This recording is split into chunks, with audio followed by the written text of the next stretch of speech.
Howdy, folks. You found your way to Pika Fiction. Today's adventure is called What If Ash Became the Leader of Team Skull and Plumeria Forced Him to Be Her Big Bad Boss. Love our content? Smash that like button and subscribe. Don't forget to leave a comment telling us what you think. Alright, story time. Chapter 1, The Reluctant Boss. The rain over Ulaula Island was a different beast. It wasn't the gentle, life-giving shower of Melee or the dramatic, cleansing downpour of Pony. Here, it was a grim, persistent drizzle that clung to the air and turned the red earth to a slick, unforgiving mud. It was a rain that seemed determined to wash away anything that wasn't nailed down, and even then, it would work tirelessly on the nails. Ash Ketchum felt it soak into the shoulders of his jacket, a familiar weight he'd grown accustomed to over years of travel. He pulled the hood a little lower, shielding his eyes as he looked up at the wall. It was just as he remembered it, yet worse for the wear. The wall of Patown. A crude, intimidating barrier of concrete and scrap metal, designed to keep the world out and a specific, chaotic part of it in. The graffiti that once seemed like a vibrant act of defiance now looked faded and desperate, the bright colors bled by 1,000 miserable rains into pastel ghosts of their former selves. The wind whistled through gaps in the rusted plating, a low, mournful sound that spoke of neglect. Pika. Pikachu, perched on his shoulder, adjusted his own tiny, custom-made rain slicker. His ears drooped, and his nose twitched, tasting the melancholy on the air. "I know, buddy," Ash murmured, his voice a low rumble. "Doesn't feel right, does it?" He hadn't come to Alola looking for trouble. Far from it. After the whirlwind of the World Coronation Series, after the final, reality-shattering battle against Leon that had left him standing as the world monarch, all he had wanted was a quiet beach and a malasada. Professor Kukui's invitation had been a godsend, a chance to come back to the place that felt more like home than any other, to see old friends, and to simply be. But champions, he was learning, were magnets for discord. Rumors followed him like a shadow. Whispers in the marketplace of Hawali, concerned mutters from Kiawe on Akala, even a worried message from Lana. Team Skull was in trouble. Not their usual brand of loud, obnoxious, ultimately harmless trouble. This was different. Since their leader, Guzma, had vanished weeks ago, the grunts had been spiraling. Their antics had grown more reckless, their thefts less about posturing and more about genuine need. They were a ship without a captain, adrift in a storm and beginning to break apart. He could have ignored it. The Ether Foundation, the Kahunas, they were the official authorities. It wasn't his problem. But the faces of the grunts he'd come to know, their misguided bravado and hidden vulnerabilities, kept flashing in his mind. Tup, Zip, Rap, and all the others. They were punks, sure. But they were Alola's punks. They were part of the strange, wonderful family he'd found here. So, here he stood, before the gates of their broken kingdom, the rain a steady drum against the silence. The main entrance was blocked, a haphazard barricade of junked cars and old tires piled high. It wasn't meant to be a gate, it was a seal. A sign that whatever was inside didn't want to be disturbed. Ash took a different path, one he remembered from his last visit, a collapsed section of the wall hidden behind a thicket of weeping ferns. He slipped through the gap, the world outside vanishing behind him. The air inside Patown was heavy, thick with the scent of decay, wet concrete, and something else, a palpable despair that was a far cry from the defiant energy the place once radiated. The shady house, the imposing mansion that served as their headquarters, loomed in the distance like a skeletal behemoth, its windows dark and empty as vacant eyes. He saw the first signs of the decay up close. A Salandit, impossibly skinny, hissed at him from beneath a rusted-out truck before scurrying away, its movements jerky and fearful. A lone grunt sat on the steps of a derelict house, head in their hands, their gulbet perched weakly on the railing beside them, wings drooping. There was no music blaring from speakers, no boastful raps, no clatter of skateboards. There was only the sound of the rain and the slow, agonizing crumble of a forgotten community. He made his way toward the center of the town, his boots splashing in puddles that had gathered in the cracked pavement. He moved with a quiet confidence that was leagues away from the boisterous kid who had first landed in Alola. The years of constant battle, of facing down legends and saving worlds, had honed him. He was calmer now, more observant, his energy less a wildfire and more a contained furnace, ready to roar to life at a moment's notice. He found a small group of them huddled under the awning of what used to be the Pokémon Center. Tup, Zip, and Rap were at the center of it, their signature hairdos looking limp and sad in the damp air. "And I'm tellin' you, there's nothin' left at the docks." Tup's voice was sharp, laced with a frayed nerve frustration. "The vendors know our faces now. They see us comin', and they call the cops before we're even close. So what are we supposed to do, huh? Just starve?" Rap shot back, hugging her arms to her chest. Her Yungoos was at her feet, gnawing listlessly on a piece of discarded plastic. "My Pokémon haven't had a decent meal in 3 days, yo. Maybe if you'd stop losing every battle you get into, you coulda won some prize money," Zip sneered, though there was no real heat in it. It was the tired jab of someone who'd run out of any other ideas. "Oh yeah? Says you. Your Garbodor's been mopin' in the corner since last week." The argument fizzled out, their energy spent. They stared out at the rain, a picture of absolute misery. Ash felt a pang in his chest, sharp and painful. This was worse than he'd thought. This wasn't a gang, it was a refugee camp on the verge of collapse. Pikachu's ears suddenly shot straight up. He stiffened on Ash's shoulder, a low growl rumbling in his throat. His red cheeks sparked, little jolts of static crackling in the humid air. "What is it, buddy?" Ash asked, his own senses going on high alert. He felt it a second later. A deep, rhythmic thrumming that resonated not through his ears, but up through the soles of his boots. The ground was vibrating. The puddles around him trembled, their surfaces rippling in perfect, concentric circles. The grunts felt it too. They scrambled to their feet, their faces a mixture of confusion and fear. What was that? An earthquake? Rap stammered. Then came the sound. It was a roar, but like no roar Ash had ever heard. It was guttural and furious, layered with a high-pitched, metallic shriek that scraped at the inside of his skull. It was a sound of pure, undiluted agony and rage. From the northern edge of the town, a blur of motion. A tree, one of the few still clinging to life in Patown's desolate soil, was torn from the ground and flung through the air, crashing into the side of a building with a deafening explosion of wood and concrete. The grunts screamed. Their Pokémon, already weak, cowered behind them. What in the name of Arceus? Tup's bravado was gone, replaced by sheer panic. Ash was already moving, his body reacting before his mind had fully processed the threat. "Get back. Everyone, inside the center, now," he commanded. His voice cut through the rain and the panic, sharp and clear and radiating an authority that stunned the grunts into silence. They stared at him, this stranger who had appeared from nowhere, and for a split second, they didn't move. "Go." That one word, fired like a bullet, broke the spell. They scrambled, tripping over each other in their haste to get to the relative safety of the Pokémon Center's doorway. Ash didn't watch them go. His eyes were locked on the source of the destruction. It rounded the corner of the shady house, and his breath caught in his throat. It was a Kommo-o. A magnificent, terrifying specimen, larger than any he had ever seen recorded. Its overlapping scales, usually a brilliant mix of silver and gold, shimmered a dull, sickly gray in the gloom.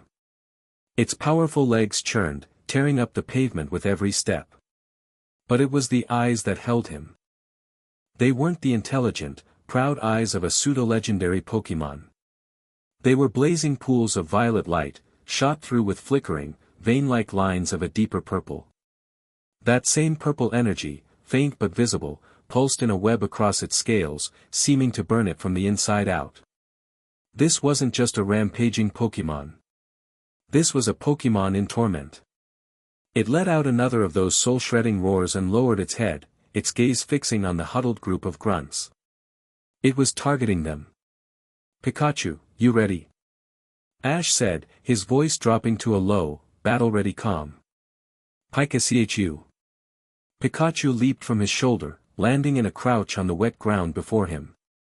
His cheeks sparked violently, a clear sign of his own agitation and readiness. The Kammo-o charged. It was a terrifying sight, a mountain of muscle and rage moving at an impossible speed. "Pikachu, Electro-Ebb, now!" Pikachu didn't hesitate. He shot forward, a yellow blur against the gray backdrop. He leaped, spinning in the air, and unleashed a crackling net of pure electricity. The web slammed into the Kammo-o's face. It wasn't enough to stop the charge, but it did its job. The sticky, electrified strands clung to its head, momentarily blinding it. The Kammo-o roared in frustration, shaking its massive head and swiping blindly with claws that carved deep gouges into the concrete. "Good. Now, circle left. Keep its attention," Ash directed. He wasn't just shouting commands, he was a conductor leading an orchestra of one.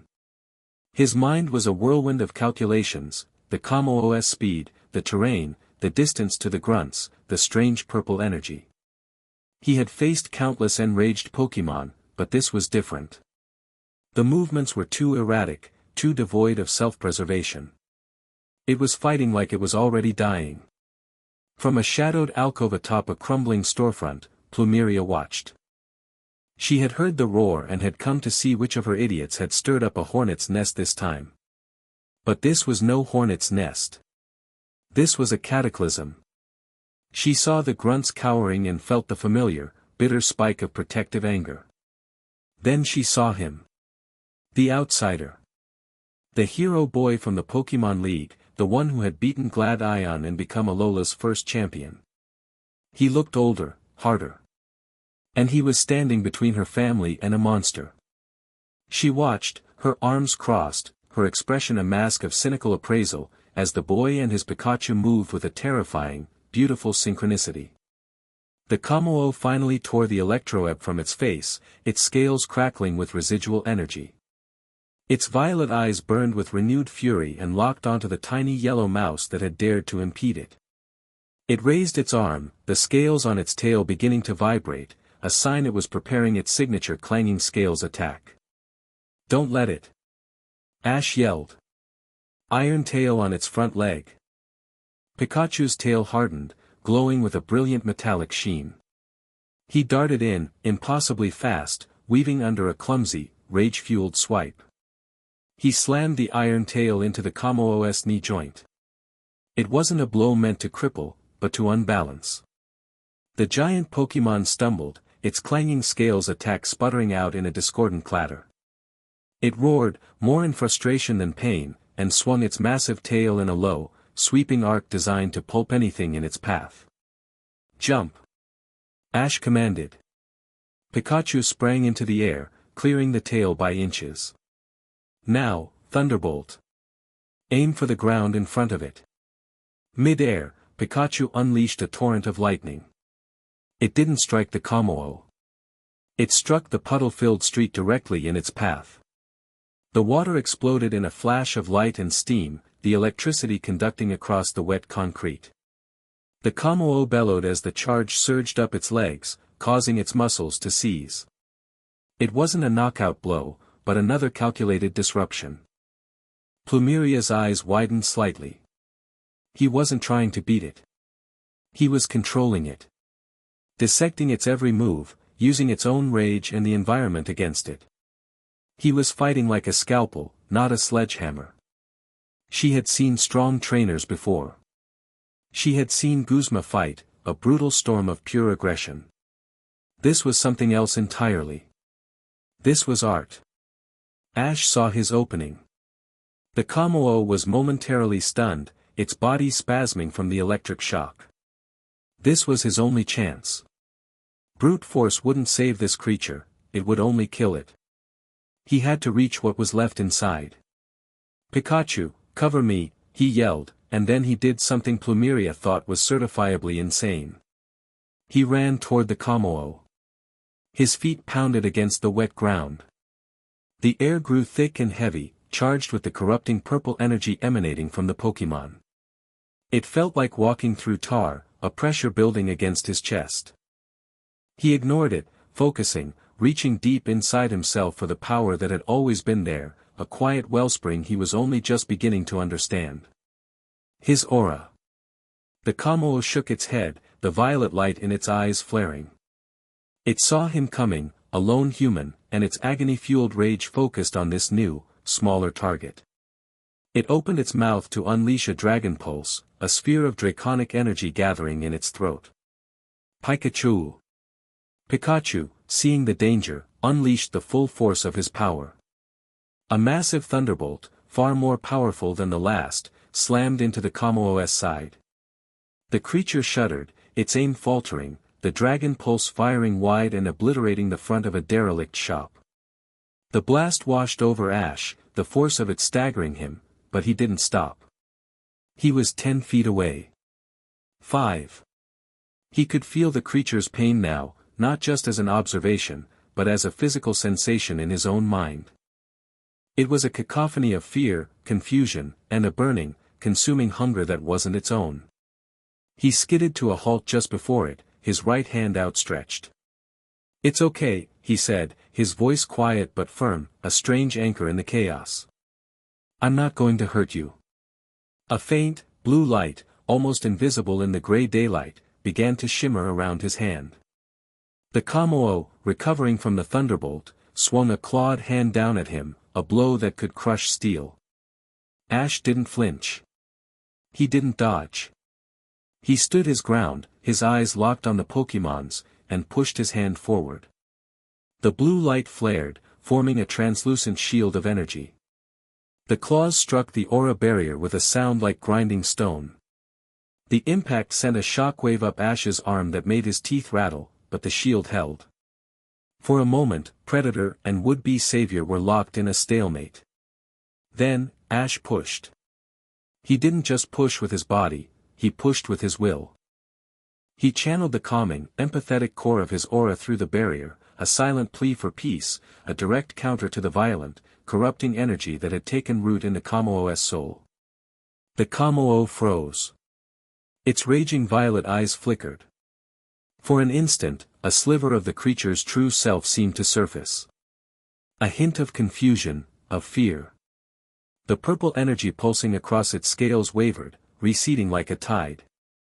"Let go of it," Ash grunted, sweat beading on his forehead. The effort was immense, a mental and spiritual battle that was more draining than any physical contest. "It's not your fight." The Pokémon let out a low, mournful cry, a sound completely different from its earlier roars of rage. It was a sound of release. The violet light in its eyes died, replaced by the natural, weary gold of its species. The pulsing web of purple veins across its body faded into nothingness. Its strength gave out. The massive creature collapsed, its head hitting the pavement with a heavy thud, its body going limp. It was not unconscious, just utterly, profoundly exhausted. It lay there, breathing in slow, deep shudders, its gaze fixed on Ash with a dawning, weary understanding. Silence descended upon Patown, broken only by the steady patter of the rain. Ash stood over the fallen giant, his chest heaving, his arm trembling from the strain. The blue aura around his hand vanished. He swayed on his feet, the world tilting for a second before he caught his balance. Pikachu scurried to his side, nudging his leg, chittering with concern. "I'm okay, buddy," Ash breathed, reaching down to scratch his partner behind the ears. "Just a little tired." The grunts, who had been watching the entire spectacle with wide, disbelieving eyes from the Pokémon Center doorway, slowly began to emerge. They looked from the now docile Kamoo to Ash, and back again.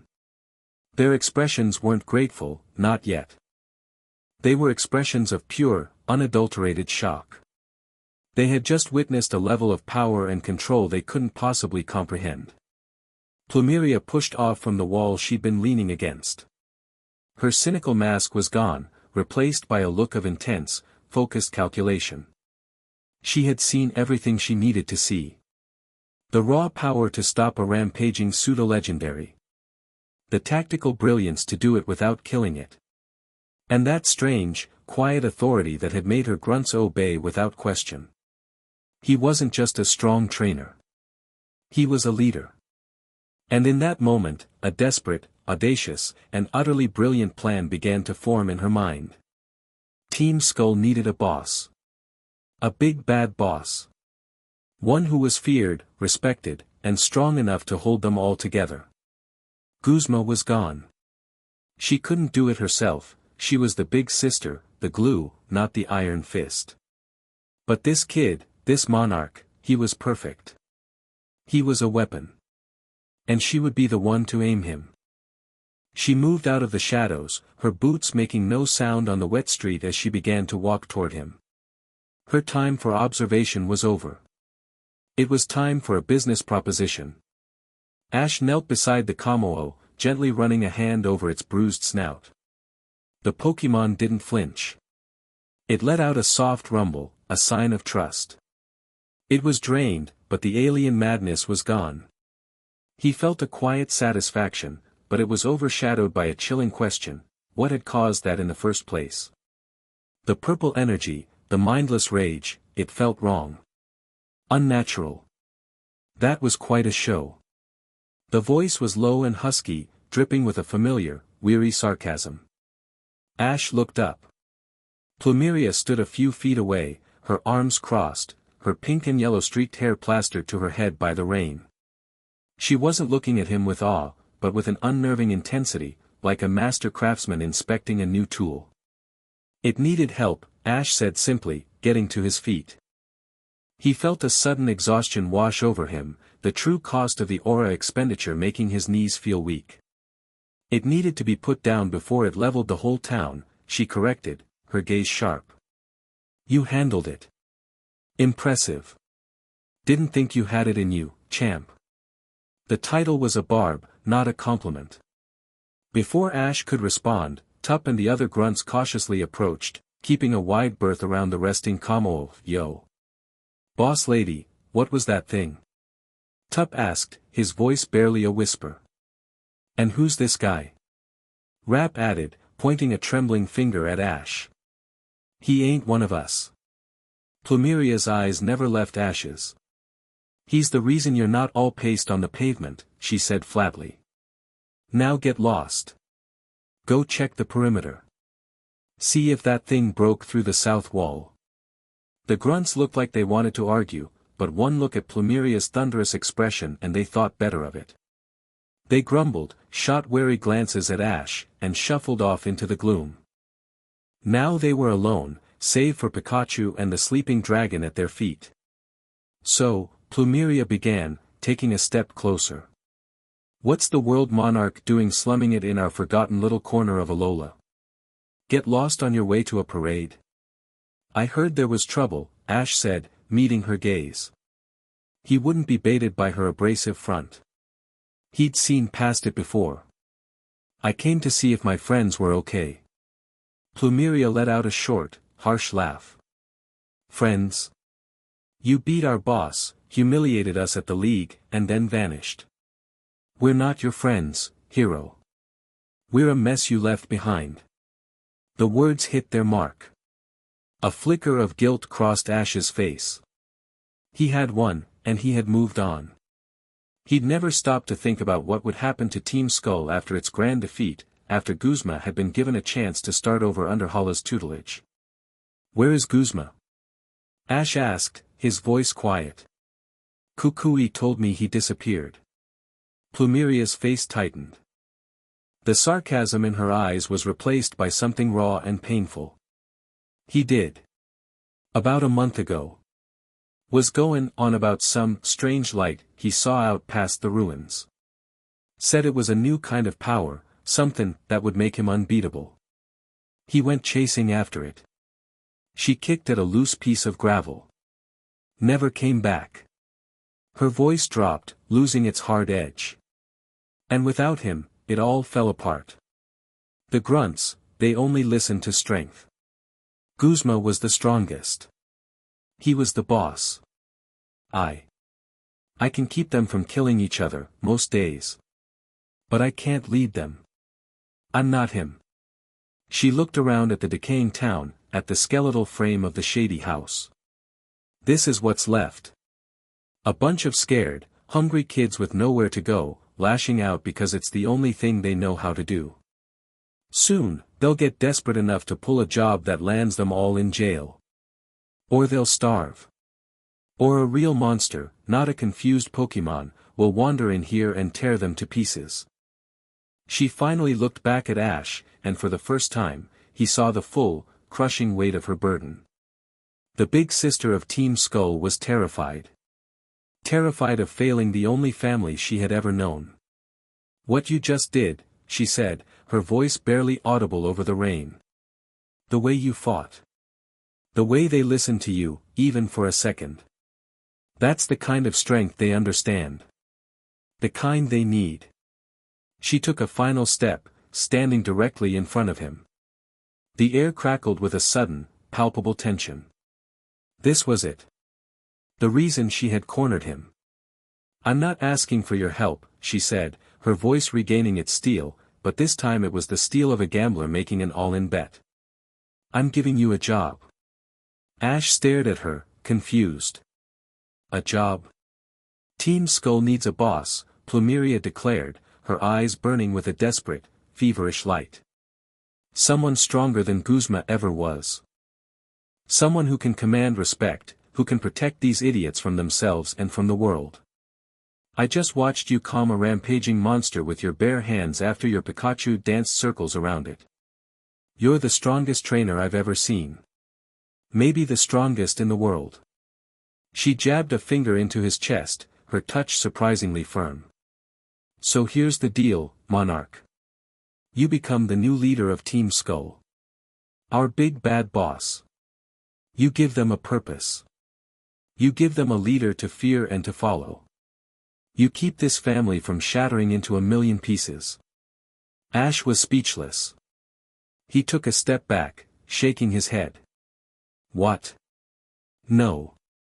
Plumeria, that's insane. I can't, I'm not, you're not what? A villain," she scoffed. "I'm not asking you to be. I'm asking you to be a shield. To be the wall that keeps the rest of the world from crushing us." She gestured wildly around them. "Look at this. Does this look like a life of luxury? These kids have nothing. No one. We're the forgotten trash of Alola. Guzma gave us a name, a home. He's gone. You can give them a future." The sheer audacity of her proposal was staggering. Him, Ash Ketchum, leader of Team Skull. It was unthinkable. He had a title to uphold, responsibilities. He was a symbol of the Pokemon League, of everything Team Skull stood against. "I can't," he repeated, more firmly this time. "There has to be another way. The Kahunas, the Ether Foundation, they don't care," she snapped, her voice cracking. "They never have. To them, we're a nuisance to be swept away. They'd round us up, split us up, and send us back to the homes that threw us out in the first place. Is that the future you want for them?" She had him. She knew it. She saw the conflict warring in his eyes, the empathy that was his greatest strength and his most exploitable weakness. She pressed her advantage.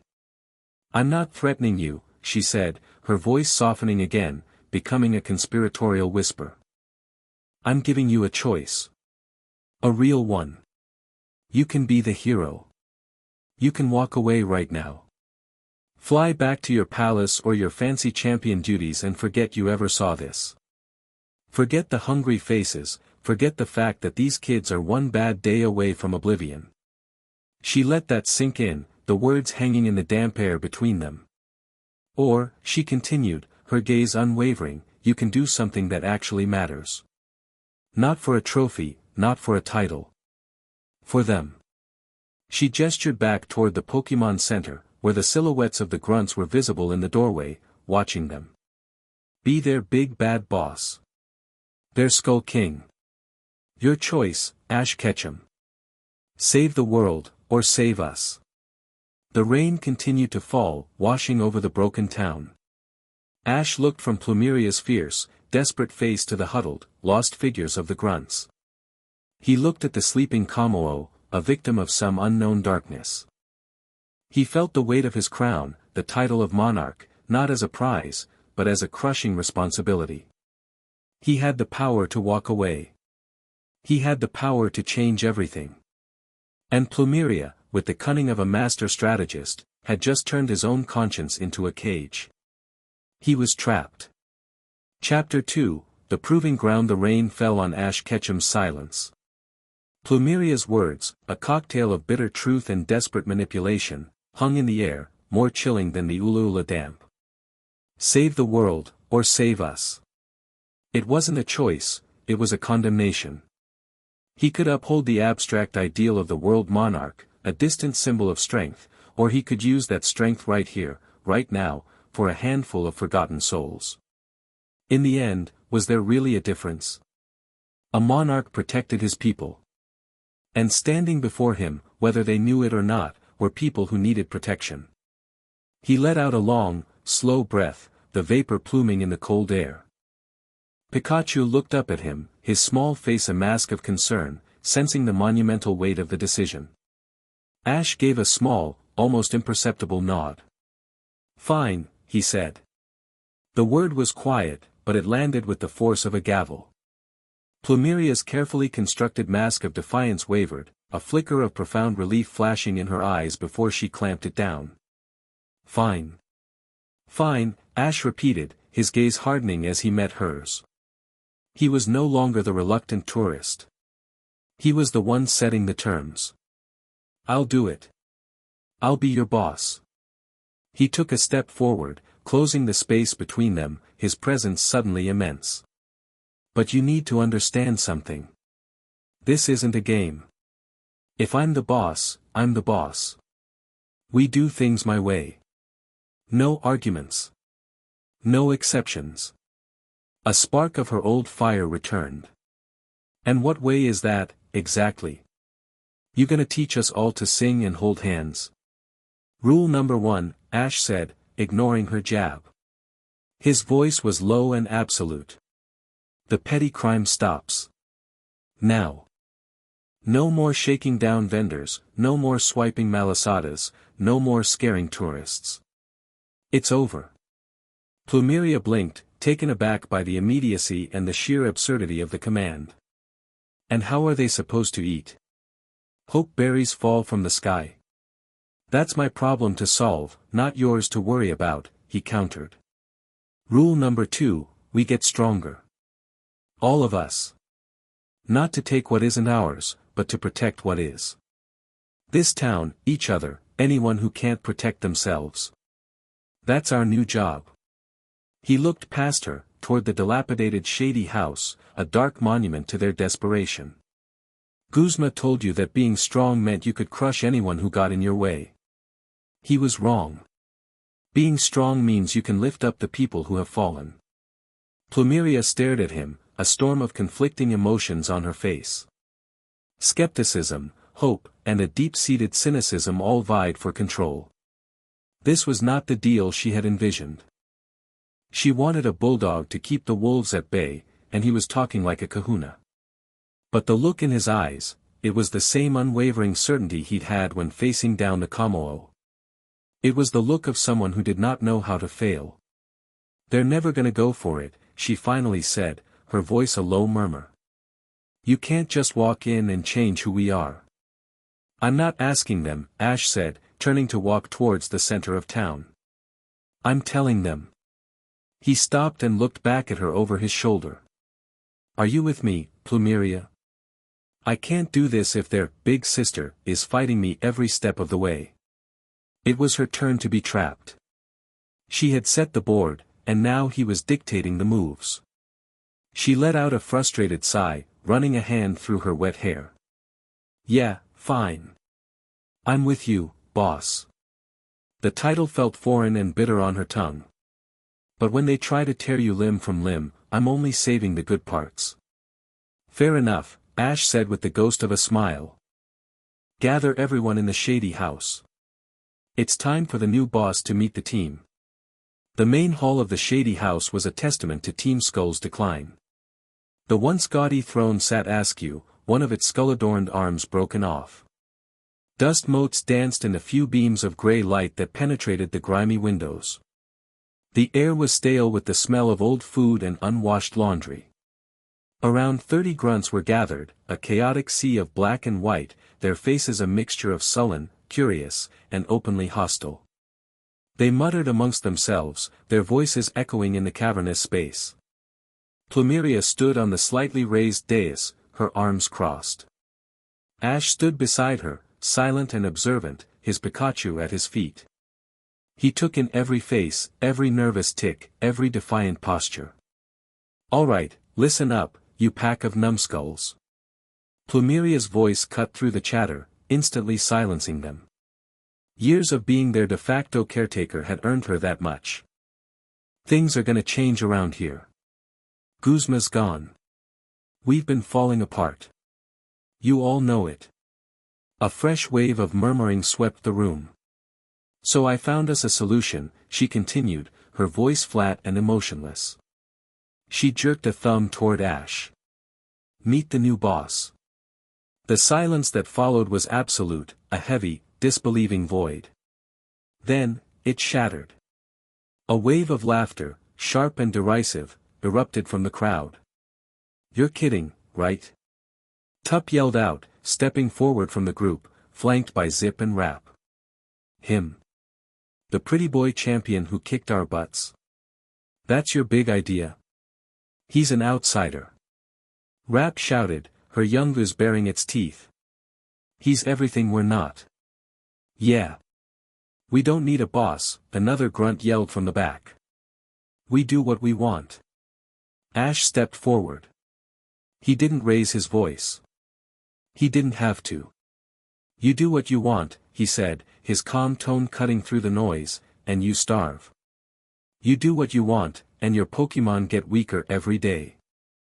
You do what you want, and you hide in here while a single rampaging Kommo almost destroys your home."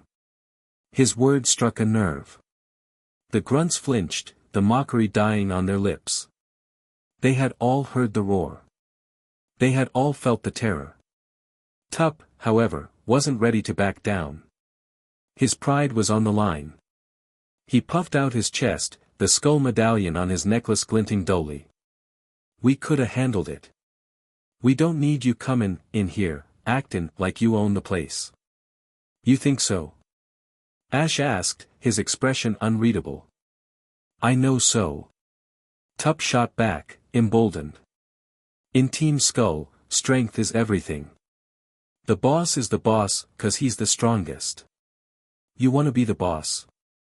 You gotta prove it. Right here, right now." Zip and Rap stepped up beside him, cracking their knuckles. "That's right, yo," Zip said with a sneer. "You think you're tough? Let's see you take on the three of us." The crowd roared its approval. This they understood. A battle for dominance. A trial by combat. Plumeria tensed, ready to intervene. This was spiraling faster than she'd thought. "Hey, knock it off. It's okay, Plumeria," Ash said, holding up a hand to stop her. He looked at Tup, Zip, and Rap, a flicker of something almost like amusement in his eyes. A 3-on-1 battle for leadership. "I accept." The grunts cheered. Tup grinned, a triumphant, vicious expression. He thought he had him. 3 of their best against 1. It was a guaranteed victory. "You're on, boss," Tup spat. "Let's go. Out in the street. We're gonna wipe that smug look right off your face." Ash just nodded. "Pikachu, let's go." "Pika." Pikachu's cheeks sparked. He looked small, but his posture radiated a confidence that mirrored his trainer's. The grunts cleared a path as Ash walked through them, their insults and jeers following him out into the rain-slicked street. Plumeria watched him go, a knot of anxiety tightening in her stomach. She'd wanted him to be their shield. She was about to find out if he was made of glass or forged steel. The street in front of the shady house became their arena. The grunts formed a wide, ragged circle, their faces lit with cruel anticipation. The rain had softened to a mist, coating everything in a glistening sheen. Tup, Zip, and Rap took their positions, a united front of defiance. "Ready to get wrecked, champion?" Tup taunted. Ash stood opposite them, Pikachu a small yellow beacon in the gloom. He didn't reply.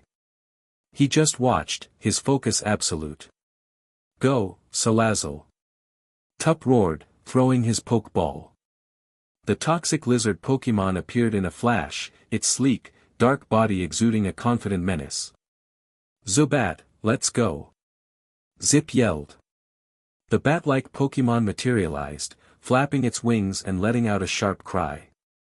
"Get, Yungoos!" Rap shouted. Her Mongoose Pokemon landed with a snarl, its fur bristling. One trainer, one Pokemon, against 3. The odds were stacked.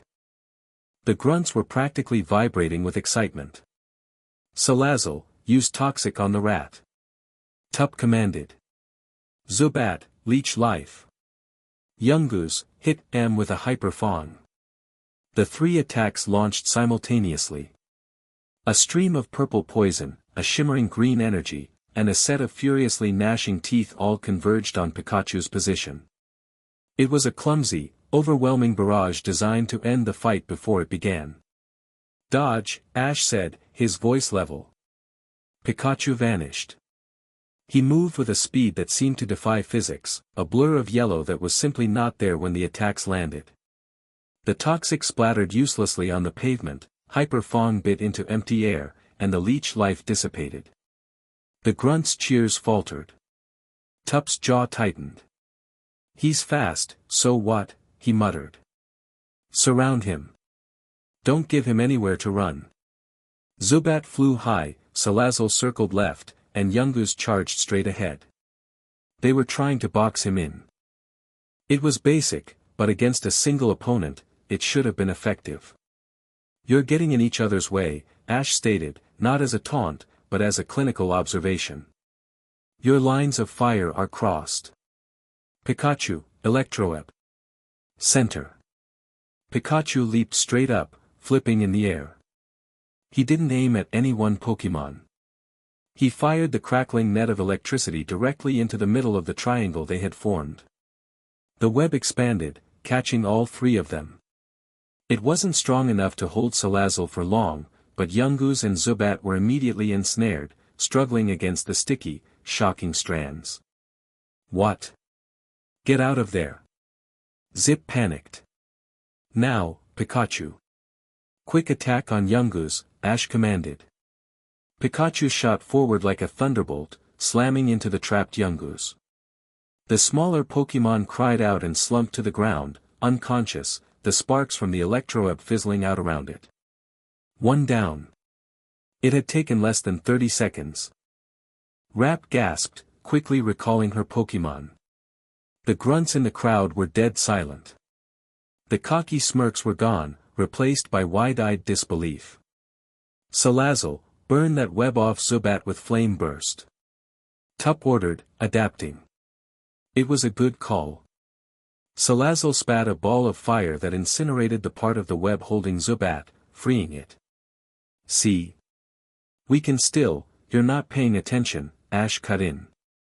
"You're focused on fixing your last mistake, not preventing the next one."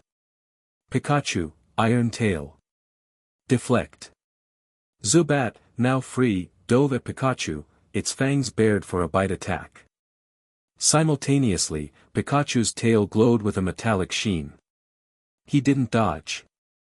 He spun, swinging his tail not at Zubat, but at its trajectory. The iron tail met Zubat's charge with a loud clang. The bat Pokemon was sent careening sideways, directly into the path of its own partner. Salazzle, who had been preparing a Venoshock, had no time to react. Her own teammate slammed into her, sending them both tumbling in a heap of limbs and wings. It was masterful. It was humiliating. Ash had used their own Pokémon against them. Zubat is unable to battle, Ash said calmly as the dazed bat Pokémon struggled to right itself before collapsing. Zip recalled it, his face pale with shock. Now it was one-on-one. Tup and his Salazzle against Ash and Pikachu. The crowd was mesmerized. Plumeria watched, her heart pounding. This wasn't a battle. This was a lecture. Tup was sweating, his bravado shattered. But he wasn't a quitter. It's not over. Salazzle, let's show him our real power. Flamethrower, full blast. Salazzle unleashed a massive torrent of fire, a roaring inferno that lit up the Grey Street. It was a powerful, desperate move. Meet it with Thunderbolt, Ash said, his voice still even. Pikachu didn't back down. He braced himself and let loose a bolt of lightning just as immense. The two elemental forces collided in the center of the street with a deafening, hissing roar. Steam and ozone filled the air, a thick cloud obscuring the battlefield. Now's our chance. Get in close, use Dragon Pulse. Tup yelled, trying to take advantage of the chaos. Through the steam, Salazzle lunged, a sphere of draconic energy forming at her mouth. Too slow, Ash said. From the cloud, a yellow streak shot out, not away from Salazzle, but toward her. Quick attack, then Iron Tail on the ground behind her.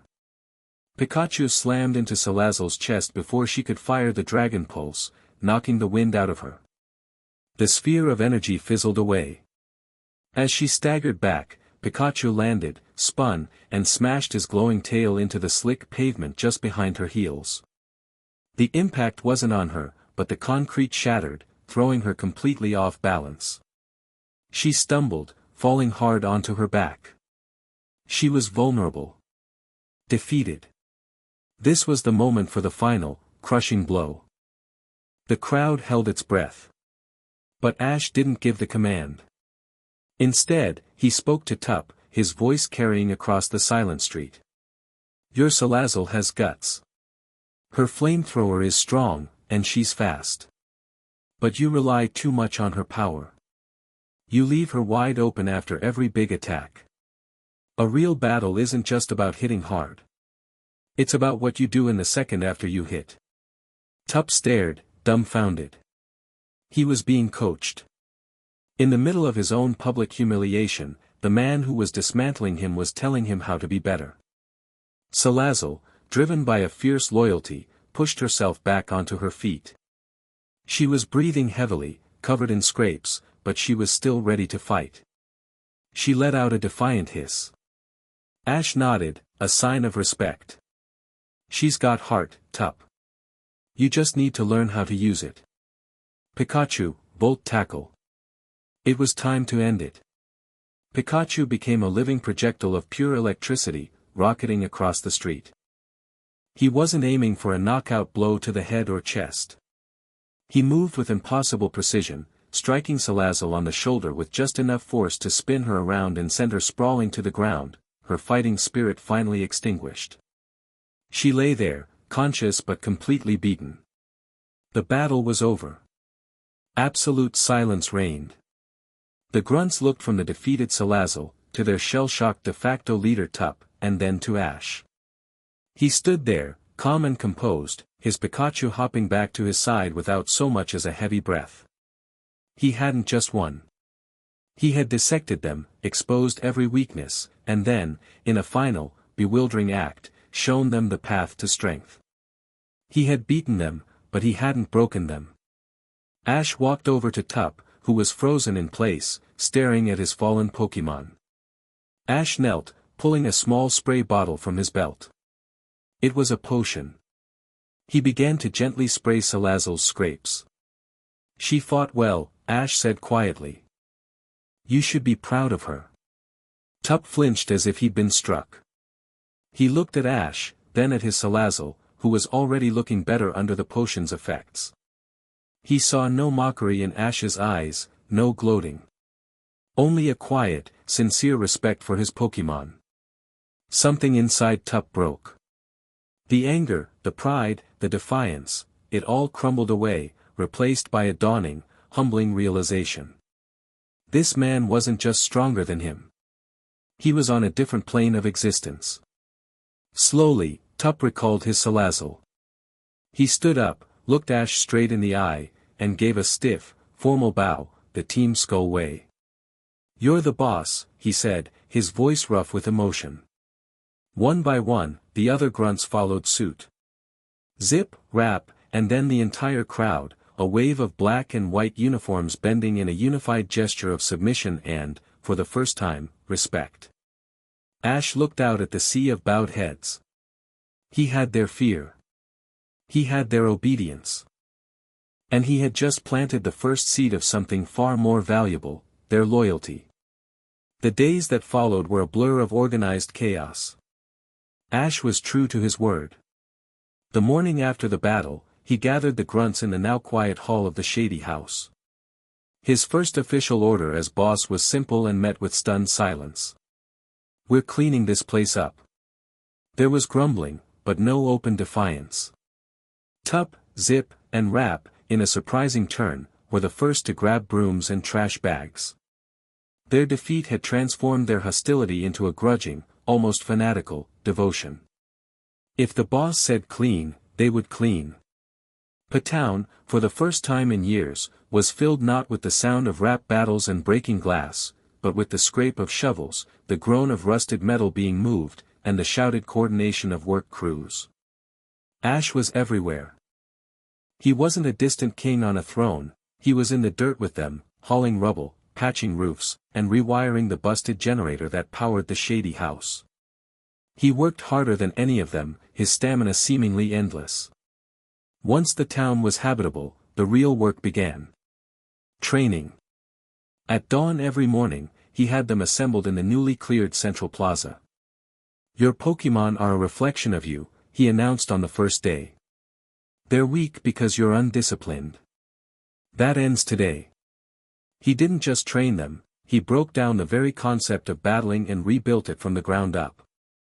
He had them run drills on typing matchups, speed tiers, and tactical positioning. He brought out his own Pokémon, a rotating cast of titans that left the grunt speechless.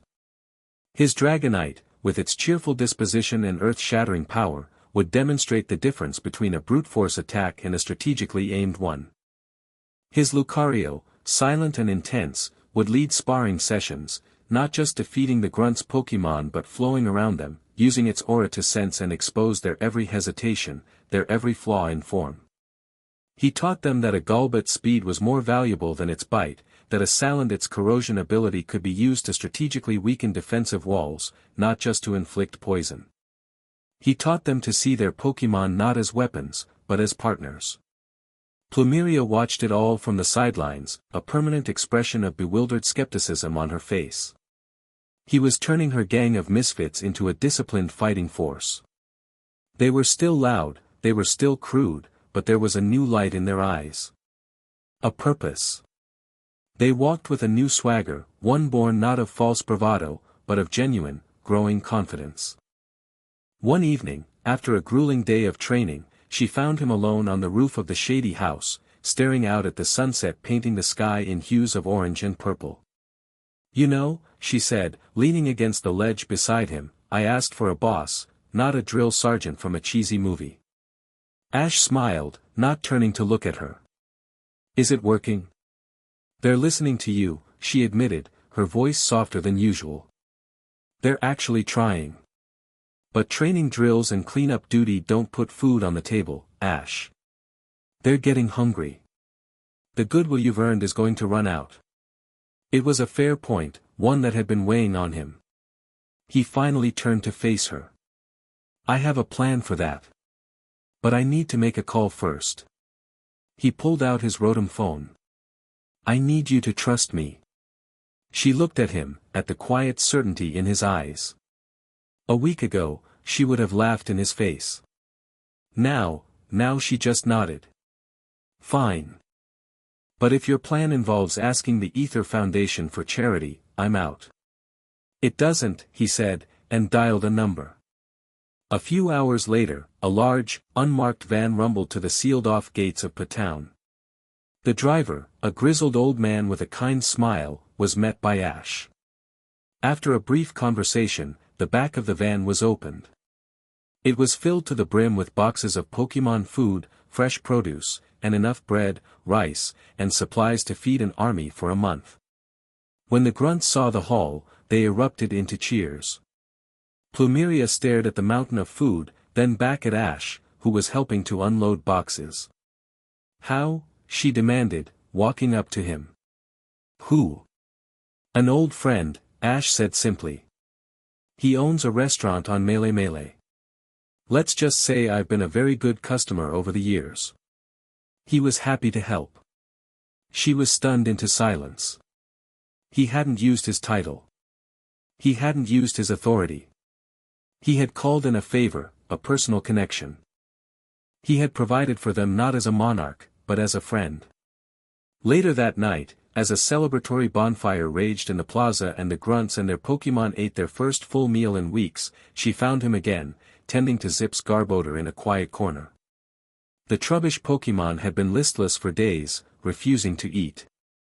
"He's still not feeling right," Zip fretted, wringing his hands.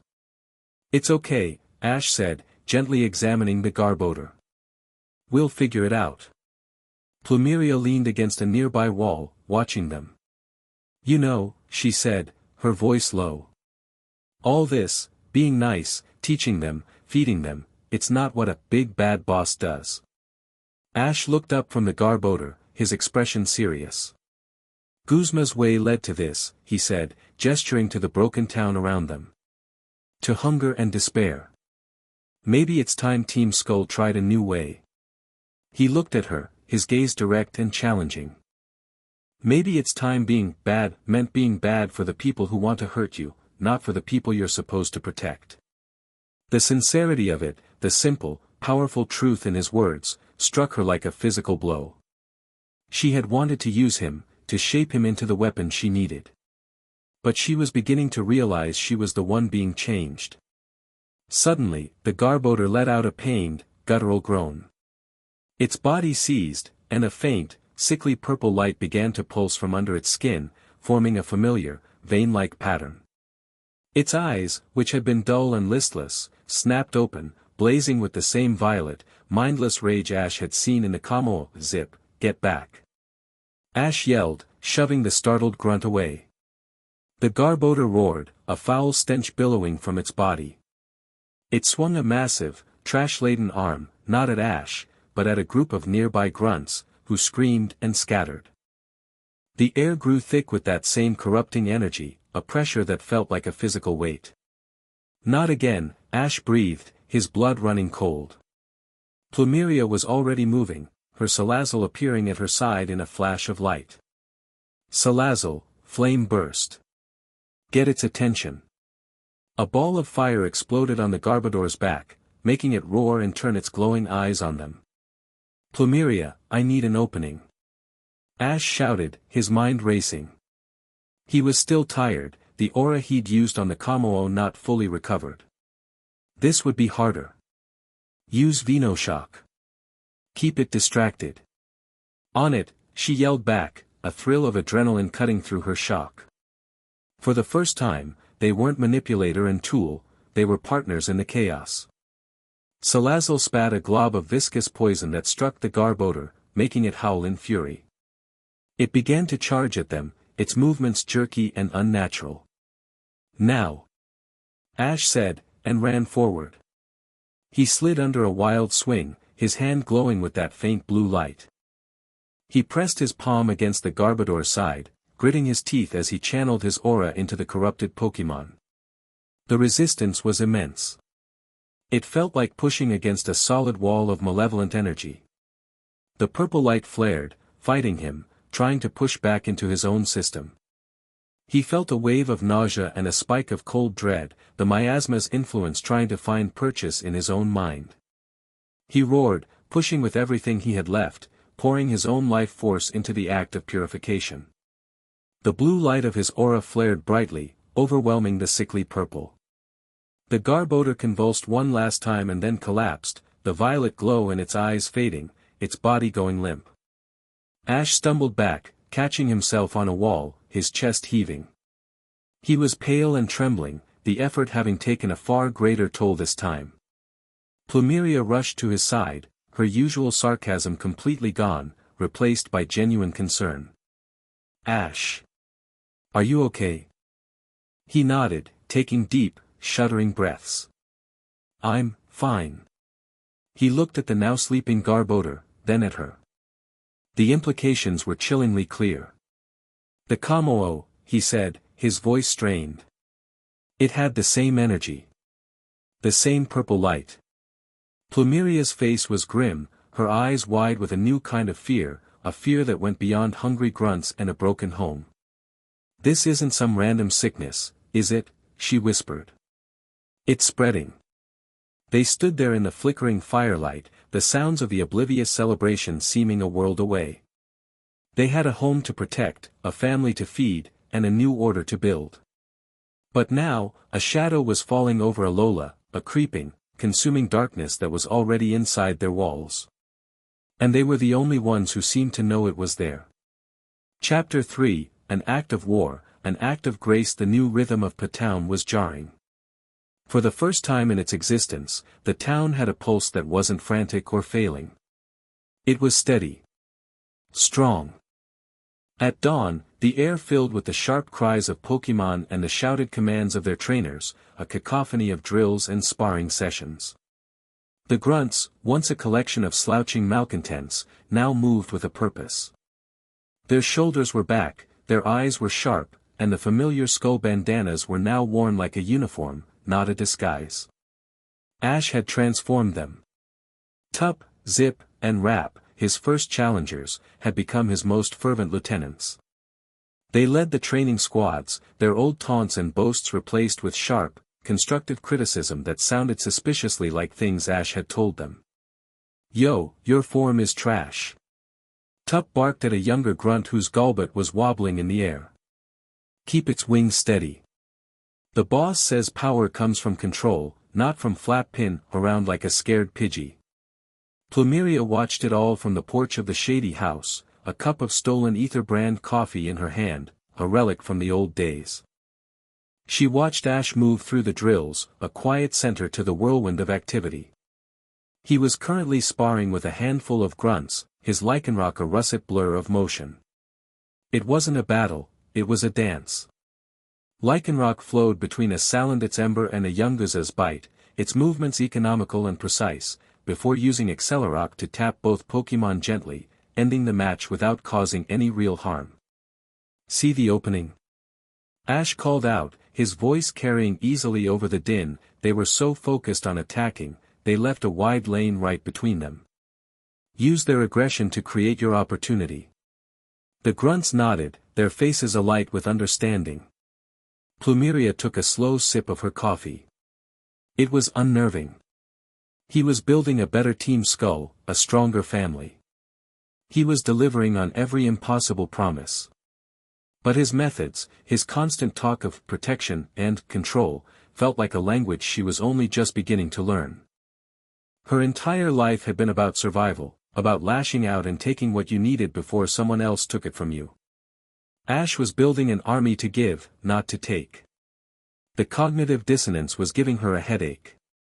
The drills broke for a mid-morning meal, and the grunts descended on the communal food stores with a loud but ordered energy. There was no more hoarding, no more fighting over scraps. There was enough for everyone. Ash had made sure of it. He joined Plumeria on the porch, accepting the canteen of water she offered. He was barely sweating. "They're getting faster," he noted, watching Tup demonstrate a defensive maneuver to a few others. "They're getting cocky," she countered, though her tone lacked its usual bite. "All this training, they're itching for a real fight. A real mission. They want to prove to you, and themselves, that it's not just for show." "A real fight will come," Ash said, his expression turning serious. "We just have to be ready when it does." He looked down at his hands, a flicker of memory crossing his face, the nauseating pushback from the Garbodor, the cold touch of the miasma's will. He hadn't told the others about that part, about the entity's attempt to infect him. He hadn't wanted to scare them. Only Plumeria knew. As if on cue, his Rotom phone buzzed to life on his belt. With a cheerful chime, it hovered in the air, its screen flashing with an emergency news bulletin from the Alola News Network. BZZZT. Breaking news, the Rotom chirped. Major traffic disruption on Route 10. Reports indicate a massive Snorlax is blocking the main road to Malie City. An image appeared on the screen. It was a Snorlax, but one twisted into a nightmare. It was on its feet, roaring, its eyes burning with the same terrifying violet light as the Kommo-o and the Garbodor. Its fur was matted and strange, pulsating with a faint, sickening purple energy. The ground around it looked wrong, the vibrant green grass was turning a brittle, ashen gray. Several police cars were parked at a distance, officers trying to set up a barricade, but their Pokémon, a handful of Growlithe and Machop, were keeping their distance, whining and clearly terrified. On-site authorities are struggling to contain the situation, the news Rotom continued. The Snorlax is displaying unprecedented aggression, and a strange energy field appears to be affecting the local environment and other wild Pokémon. Ether Foundation containment specialists are en route, but, wait. The Snorlax is charging the barricade. The camera feed shook violently, filled with the sounds of screaming and shattering metal as the Snorlax plowed through a police car as if it were a child's toy. Then the feed cut out. The grunts gathered around the Rotom phone were silent, their breakfast forgotten. They recognized the purple glow. They recognized the mindless rage. Plumeria looked from the phone to Ash, her eyes wide. On the main road to Malie, there'll be hundreds of people trapped. Ash's face was grim, his jaw set. He saw the ineffective police line, the slow, cautious approach that he knew wouldn't work. He saw a monster born of pain, surrounded by people who were about to get hurt. He saw a problem that only he, and his newly trained, itching for a fight army, knew how to solve. He didn't hesitate. His decision was instantaneous, absolute. He turned to the assembled grunts, his voice ringing out across the plaza, sharp and clear as a bell.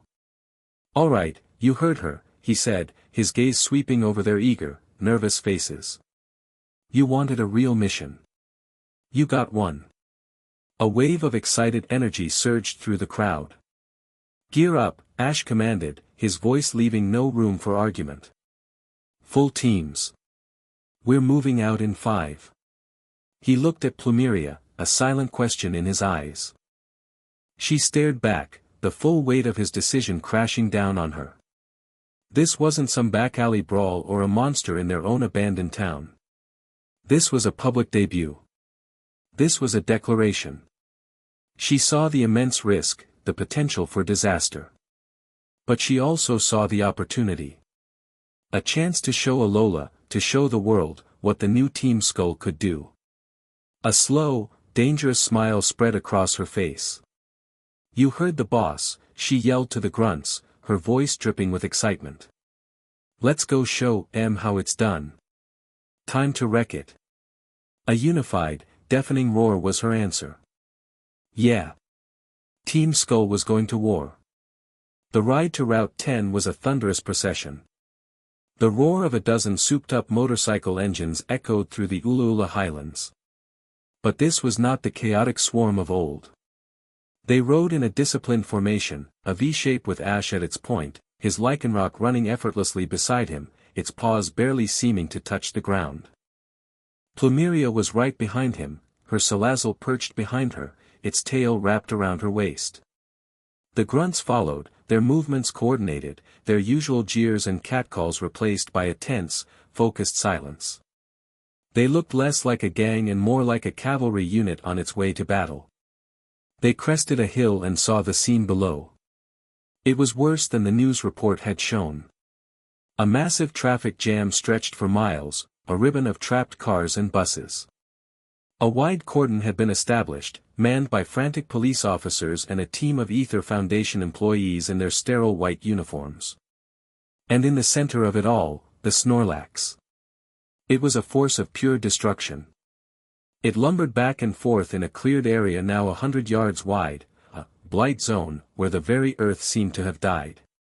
The ground was gray and cracked, and the nearby trees were withered and black, their leaves crumbling to dust. The air shimmered with a visible haze of purple energy. The Snorlax would periodically roar, a sound of guttural torment, and slam its fists into the ground, sending shockwaves through the pavement. The Ether team was trying to deploy some kind of energy-dampening field from a set of pylons, but every time they got close, the Snorlax would charge, forcing them back. Their approach was scientific, slow, and utterly useless against such raw, corrupted power. Ash's convoy came to a halt at the edge of the chaos, the sound of their engines dying down to a low rumble. Heads turned. Police officers, panicked civilians, and Ether scientists all stared as the infamous black and white horde arrived. An officer, Jenny, her face strained with stress, immediately marched towards them. Team Skull. I don't know what you're doing here, but I'm ordering you to leave immediately. This is an active emergency zone. Before Plumeria could spit back a sarcastic retort, Ash dismounted and stepped forward. He pulled down the bandana he'd worn over his face during the ride, and the officer's eyes widened in recognition. Monarch Ketchum. Officer, Ash said, his tone respectful but firm. I understand the situation. But your methods aren't working. That thing isn't just an angry Pokemon. We know what this is. And we know how to stop it. Be that as it may, you are a civilian.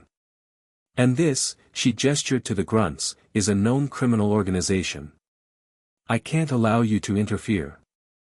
From the Ether Foundation line, a tall, severe-looking man in a lab coat strode forward, his expression disdainful. The situation is under control, officer.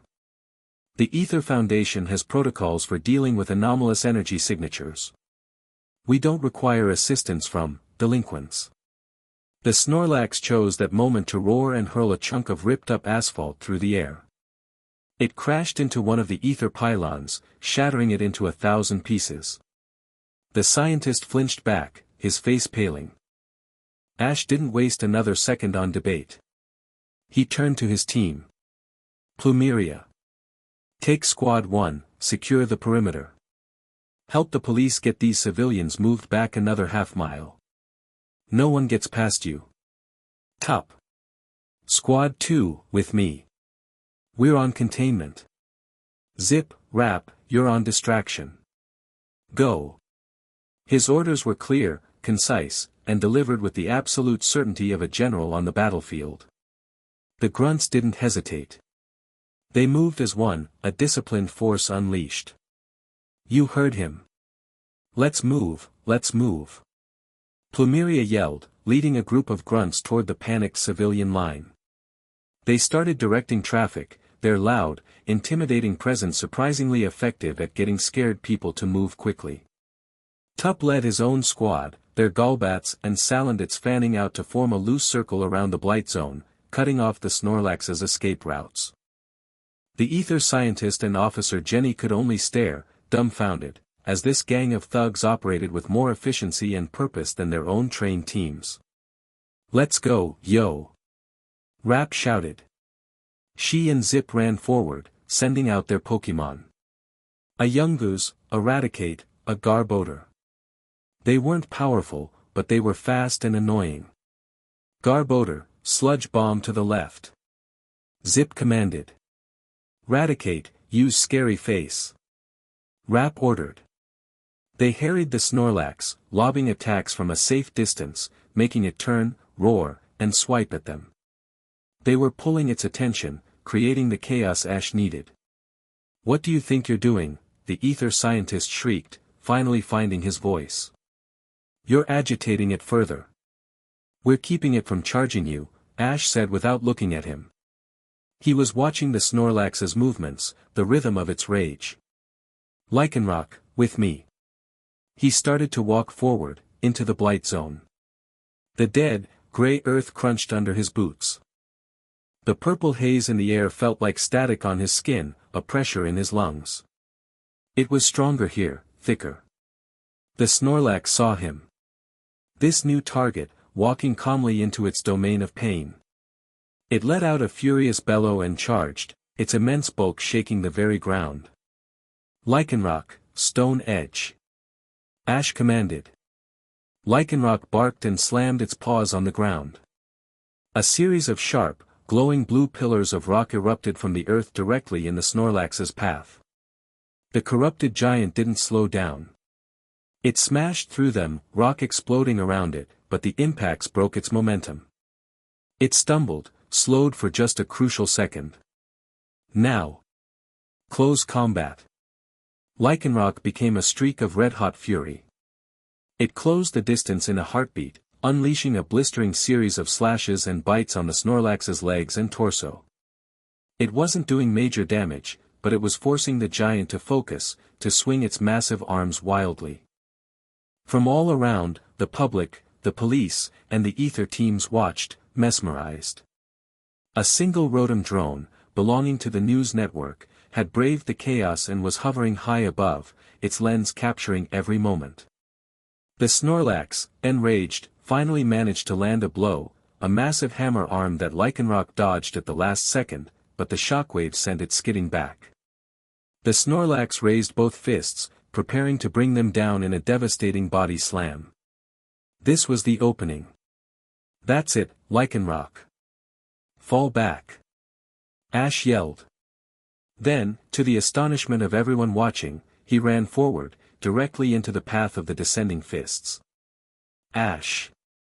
Plumeria screamed from the police line, her heart leaping into her throat. He didn't falter. He slid on the broken ground, his right hand outstretched, the faint blue shimmer of his aura already gathering around it. He had to get to the source, to the Pokémon's heart, buried under layers of muscle and miasma. He reached the Snorlax just as its shadow fell over him. He pressed his glowing palm flat against its massive belly. Let it go, he roared, not with his voice, but with his will, pouring every ounce of his aura into the contact point. The world exploded in a silent clash of color. The sickly purple energy of the miasma recoiled from the pure, brilliant blue of Ash's aura. The Snorlax froze, its fists just feet from crushing him. He felt the entity's will again, a cold, vast hunger, a consciousness of pure consumption. It fought back, trying to flood his mind with despair, with rage. Weak. You protect. We devour. Strength is to consume. The words weren't spoken, they were a feeling, an ideology injected directly into his soul. For a terrifying second, he felt his own anger spike, his frustration at the world's injustices twisting into something dark. He gritted his teeth, sweat pouring down his face. No. He projected back, his own conviction a firewall. Strength is to build. To protect. He pushed harder. The blue light around his hand erupted, engulfing the Snorlax's entire torso.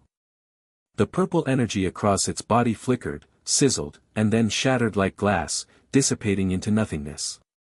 The violet light in the Snorlax's eyes vanished, replaced by a familiar, sleepy confusion. The giant Pokémon swayed.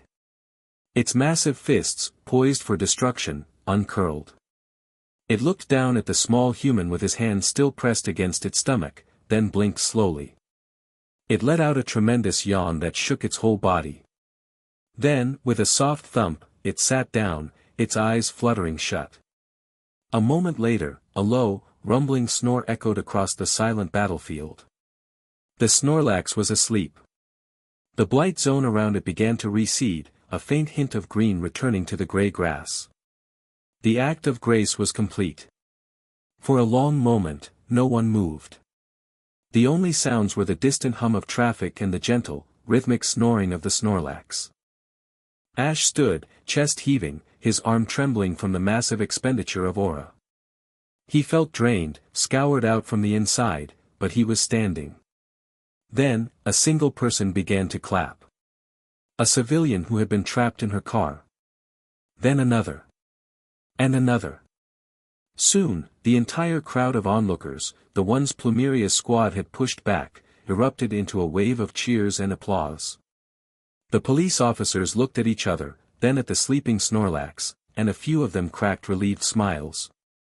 The Rotom drone zoomed in on Ash, then panned across the disciplined grunts of Team Skull, who were now standing at ease, their chests puffed out with pride. Ash walked back toward the official cordon, Lycanroc trotting at his side. The ether scientist stared at him, his face a mask of abject horror and professional fury. What did you do?" the scientist stammered. "That energy, it's gone. Our readings are all normal. What was that blue light? You have contaminated the entire research area." Ash just looked at him, too tired to be angry. "I cleaned up your mess," he said simply. He walked past the sputtering scientist and the stunned officer Jenny, heading for his team. Plumeria met him halfway, her face a whirlwind of emotions, relief, pride, and a kind of awe she fought to conceal. "You're an idiot," she said, her voice rough. "A complete and utter, reckless idiot." She punched him lightly on the shoulder. "That was the most amazing thing I've ever seen." Tup, Zip, and Rap ran up, their eyes shining. "Boss, that was insane. You just told it to go to sleep. We wrecked it. We actually wrecked it." Ash managed a weary smile. "We wrecked it," he corrected them, looking at the proud faces of the grunts. "You all did your part. You did good. All of you." The praise from their new boss hit them with more force than any attack. They stood taller, a sense of collective accomplishment washing over them. They weren't just thugs. They were heroes. The news report that evening was the only thing anyone in Alola was talking about. The footage from the Rotom drone was everywhere. It showed Team Skull's disciplined arrival. It showed them protecting civilians. And it showed their mysterious new leader, Ash Ketchum, the world monarch himself, single-handedly pacifying the monster with a brilliant flash of blue light. They weren't villains. They were saviors. In Patown, the mood was electric. They were celebrating, the bonfire roaring higher than ever before. They had a purpose. They had respect. For the first time, the future seemed bright. But in the pristine, sterile headquarters of Ether Paradise, the mood was decidedly different. Luzman stood before a massive screen, watching the footage of Ash's aura flaring, her expression cold and hard. Faba wrung his hands beside her, his face slick with sweat. "Unprecedented. Unaccountable." Faba squeaked. "This individual, this monarch, he wields a power we cannot quantify. And he has taken control of a criminal element. It is a threat to the stability of all of Alola, President Luzman." "I am aware, Faba," Luzman said, her voice dangerously quiet. She zoomed in on the footage, on Ash's face, strained with effort. Then she panned to Plumeria, to Tup, to the disciplined grunts. "He has not just taken control of them. He has given them a purpose. He has turned a disorganized street gang into a private, loyal army. An army that answers only to him." Wick, standing on her other side, spoke up, her tone more measured. "But, Madam President, he did solve the crisis. The miasma, or whatever this energy is, was neutralized. Perhaps an alliance, Luzman turned, her eyes flashing with icy fire. "An alliance is a partnership between equals. We are the sanctioned authority in Alola, Wick. He is a rogue agent who has just demonstrated the ability to command both criminals and some unknown, powerful energy. He has publicly upstaged my foundation and the entire Alolan infrastructure. He is not a potential partner. He is a rival power." She looked back at the screen, at Ash being cheered by the crowd. Today, he stopped a Snorlax. Tomorrow, what will he decide is his problem to solve? A trial? An island kahuna? Me? She clasped her hands behind her back, her decision made. This cannot be allowed to stand. He has declared war on the established order, whether he knows it or not. Her voice dropped, taking on a chilling finality. Find out everything you can about this miasma. I want to know what it is, where it comes from, and how to control it. And find a way to neutralize Ash Ketchum and his little army of hooligans. The stability of Alola depends on it. Back in Patown, the celebration was winding down. Plumeria found Ash on the roof of the shady house, away from the noise, staring up at the moon. Did you see the news? She asked, a triumphant grin on her face. They're calling us the Skull Saviors. They love us, Ash. Can you believe it? They actually love us. She was practically giddy, high on the victory. Ash didn't share her enthusiasm. He looked troubled, his gaze distant. I saw it. What's wrong? She asked, her good mood deflating slightly. This is a win. This is everything we wanted. Respect, a good name, we have a place in Alola now. We have a target on our backs, Plumeria, he said, finally looking at her. The weariness in his eyes was more than just aura fatigue. It was the weight of experience. You saw the Ether Foundation. They don't see heroes. They see a threat they can't control. We didn't just make friends today. We made a very powerful enemy. Plumeria scoffed, crossing her arms. So what? Let them come. We just proved we can handle anything they throw at us. We're stronger than them. We can't fight this miasma and the Ether Foundation at the same time, Ash argued, his voice rising with a rare frustration. This thing, this entity, it's learning. I felt it today. It has a voice. It's intelligent. And it's growing. We need allies, Plumeria, not more enemies. Allies? She shot back, her own temper flaring. Since when have they ever been our allies? We've always been alone, Ash. That's the first rule of Team Skull.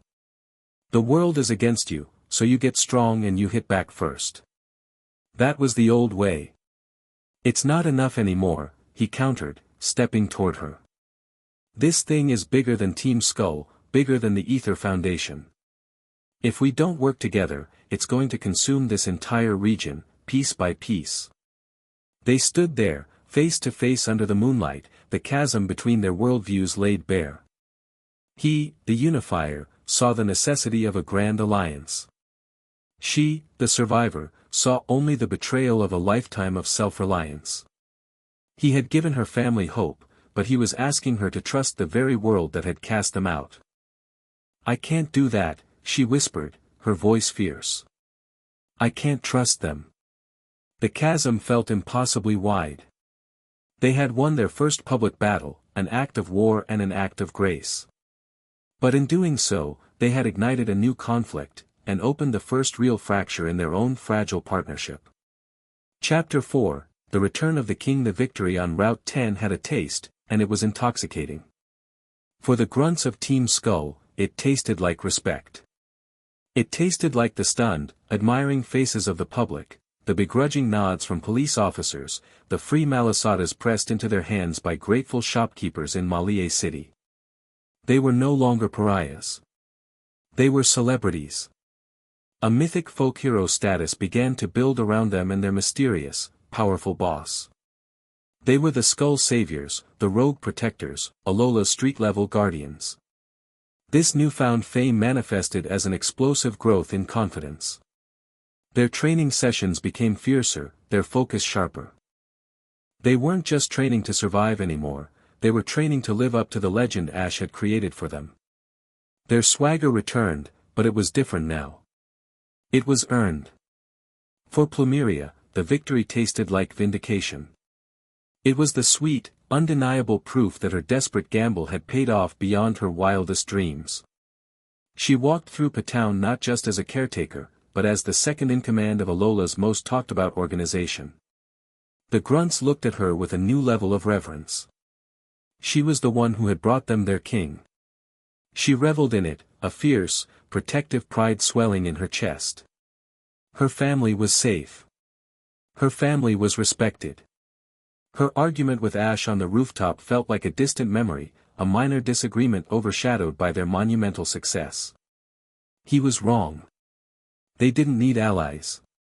They were enough. For Ash, the victory tasted like ashes. He saw the bigger picture, the storm clouds gathering on the horizon that no one else seemed to notice. The Ether Foundation had gone silent, a chilling, unnatural quiet that spoke more of plotting than acceptance. There were no more public condemnations, but he felt their eyes on him, on Patown. He knew Luzaman would not suffer a rival power, especially one she couldn't understand or control. But it was the miasma that truly haunted him. He felt its touch in his waking moments, a phantom coldness against his mind. Strength is to consume. The words were an echo, a parasitic creed that he had to actively push away. He spent hours with his Lucario, meditating, reinforcing his own aura, building his mental defenses against the violation he had endured. This thing wasn't just a mindless force of nature, it was an intelligence, a predator. And it was still out there. His warnings to Plumeria fell on deaf ears. She was caught up in the victory, in the celebration. "Relax, boss," she'd say, draping an arm over his shoulders, her tone light and teasing. "We'll be ready for whatever comes next. We can handle anything." He knew they couldn't. Not alone. The call came 2 weeks after the Snorlax incident. The sun was high and hot over Alola, a perfect, cloudless day. The mood in Patown was relaxed, almost lazy.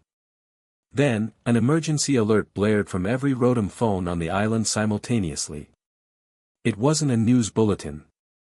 It was a direct, island-wide warning from the Alola Pokemon League itself, broadcast from its headquarters on Mount Lanakila. BZZZT. Emergency alert, a panicked voice crackled. This is a Level 1 containment breach at the Mount Lanakila summit.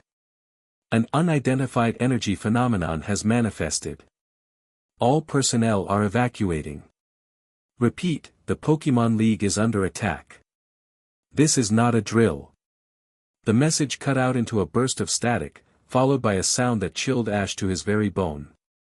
It was a roar. Not the pained cry of a corrupted Pokemon, but something deeper, more articulate. It was a roar of triumphant, malevolent power, and woven into it, just barely audible, was a distorted, booming laugh. Ash was already moving before the sound faded. "Everyone! To the summit!" "Now," he bellowed, his voice a thunderclap that shattered the peaceful afternoon. Plumeria was at his side instantly, the playful confidence gone from her face, replaced by a grim understanding. "What is it? What's happening?"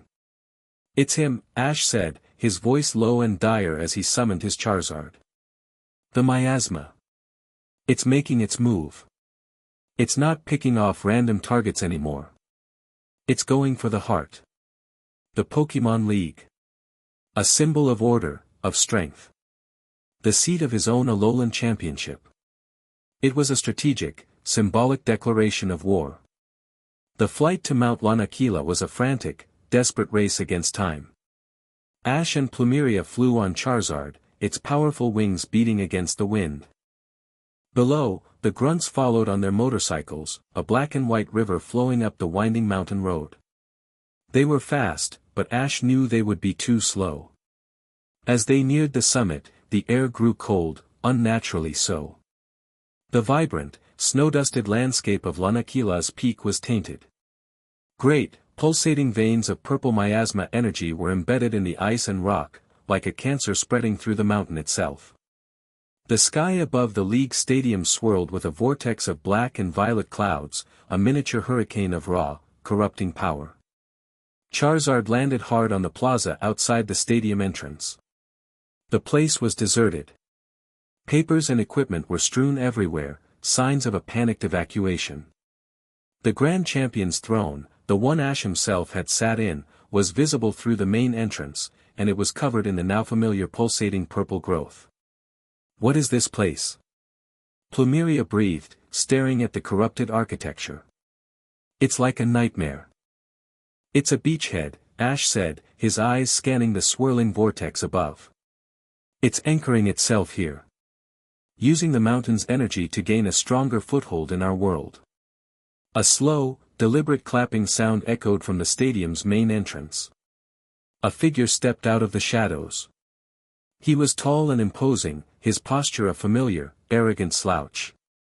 He wore the tattered remains of his old clothes, but his body was wrapped in tendrils of solid, pulsating miasma.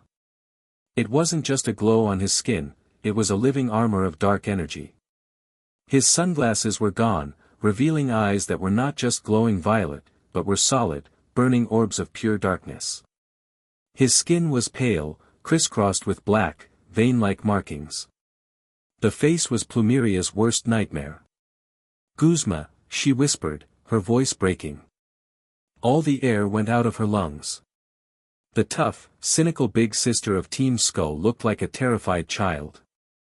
The thing wearing Guzma's face smiled, a cruel, predatory expression that didn't reach his empty eyes. In the flesh, he boomed, his voice a dissonant chord of his own and the miasma's alien resonance. Or, something better. He spread his arms wide, the miasma armor flaring. "You see? I told you I'd find real power. The power to break, to destroy, to devour. This is the ultimate strength. No more being second best.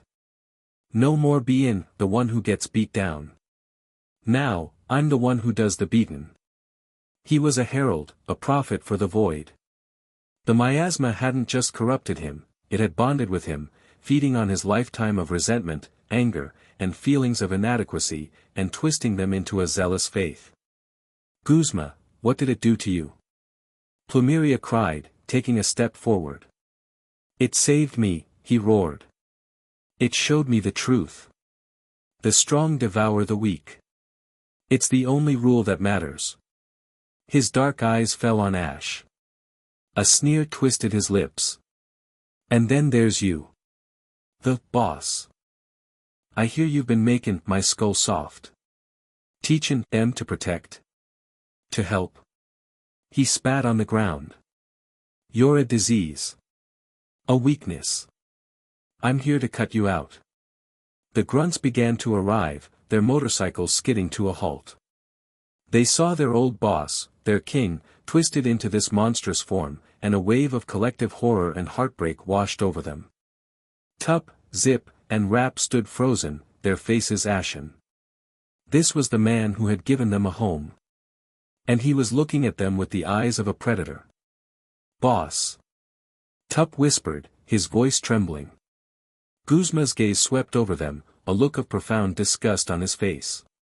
"You're no grunts of mine. Following this weakling? You deserve to be crushed along with him." The cruelty of his words was a physical blow. It shattered their morale more effectively than any attack. This wasn't just a battle against a monster. It was a battle against their own past, their own father figure, who had returned to destroy them. "Guzma, stop it." Plumeria screamed, her salazzle appearing at her side, hissing. "This isn't you. Fight it. This is more me than I've ever been," he said with a final, chilling calmness. He raised a hand, and 5 pokeballs materialized from the miasma armor around his arm. He threw them, and his team appeared in a flash of dark energy. They were horrifying. His Galisopod was bigger, its armor plated with jagged, purple crystals, its eyes burning with the same dark light. His Sizer's pincers dripped with miasma. His Ariados, Vicavolt, and Masquerain were all similarly twisted, mutated into more powerful, more monstrous versions of their former selves. "This is an ideological battle," Ash said quietly to Plumeria, not taking his eyes off Guzma. He summoned his own team, Pikachu, Lucario, Dragonite, Gengar, and Surfetch'd materialized around him, a line of champions ready for war. "He's fighting to prove his philosophy is right. We can't just beat him. We have to break the miasma's hold." "How?" she asked, her voice shaking. "I don't know yet," Ash admitted. "Just keep your team safe. Keep the grunts back. Buy me time. He looked at his Pokémon, his oldest and most trusted friends. No complex strategy. No holding back. Just a quiet, shared understanding. This was a fight for a person's soul. Let's go, Guzma snarled. Beat down. The battle erupted. It wasn't a skirmish, it was a war zone. The miasma-fueled Pokémon were terrifyingly strong and fast. Guzma's Golisopod moved with a speed that defied its bulk, its first impression attack, now wreathed in dark energy, slamming into Dragonite and sending the pseudo-legendary stumbling back. Dragonite, Draco Meteor. Ash commanded. Dragonite roared and launched a volley of cosmic projectiles into the sky. They rained down, but Guzma's Vikavolt and Masquerain moved in perfect, terrifying sync, blasting the meteors out of the sky with miasma-infused Thunderbolt and Bug Buzz attacks. The sheer power and coordination were overwhelming. This wasn't Guzma's old, all-out attack style. The miasma was a cold, calculating strategist, using Guzma's knowledge and instincts, but refining them with alien precision. Plumeria and her Salazzle fought desperately, trying to draw the attention of Guzma's Ariados, but it was like fighting a phantom. The corrupted Pokémon used its sticky web not just to trap, but to create tripwires and blockades, controlling the battlefield with terrifying efficiency. The grunts could only watch in horror, their own Pokémon too terrified to even move. Their new confidence, their hard-won swagger, evaporated in the face of their returned king's monstrous power. They were useless. See? Guzma boomed, laughing as his Scizor locked Surfacht's shield in its pincer. This is real power. Your way is weak. Your team is weak. You are weak. With each word, he seemed to grow stronger, feeding on the despair he was creating. Ash's mind raced. He couldn't win a conventional battle. The miasma was too powerful. He wasn't fighting Pokémon, he was fighting an extension of the miasma's own will. He had to get to the source. He had to get to Guzma himself. Gengar, use Shadow Ball on Golisopod. Ash yelled. Then, in a lower voice only Lucario could hear through their aura connection, he gave a different order. Lucario, the moment Gengar attacks, you and I are going straight for Guzma. Don't fight him. Just get us there. Lucario gave a subtle nod. Gengar cackled and hurled a massive orb of shadow energy at the behemoth Golisopod.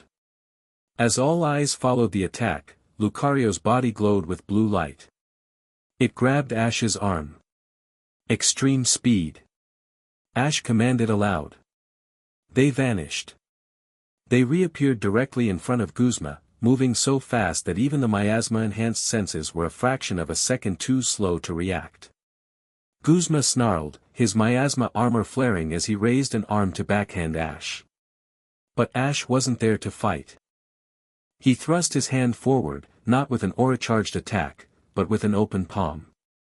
Guzma, he shouted, his voice infused with his own aura, a clear, ringing note in the dissonant chaos. This isn't strength. It's slavery. You're its puppet, not its master. He poured his aura not into attacking the miasma, but into reaching the man trapped inside. He didn't send a wave of calming energy, he sent a memory. A feeling. He projected the memory of the grunt's cheers after the Snorlax battle. The memory of Tup's face when Ash had praised his Salazzle. The feeling of pride, of belonging, of protecting someone. The miasma armor recoiled as if struck by lightning. The dark energy around Guzma's body flickered violently. His face contorted, the cruel sneer replaced by a mask of agony. No, the Guzma thing groaned, clutching its head. Weak, all weak, is it? Ash pressed, taking a step closer, Lucario a silent, blue guardian at his side. The grunts look up to you, Guzma. They needed you. They still need you. Not this monster. The real you. The real me, always loses, Guzma gasped, his own voice cutting through the miasma's distortion for a moment.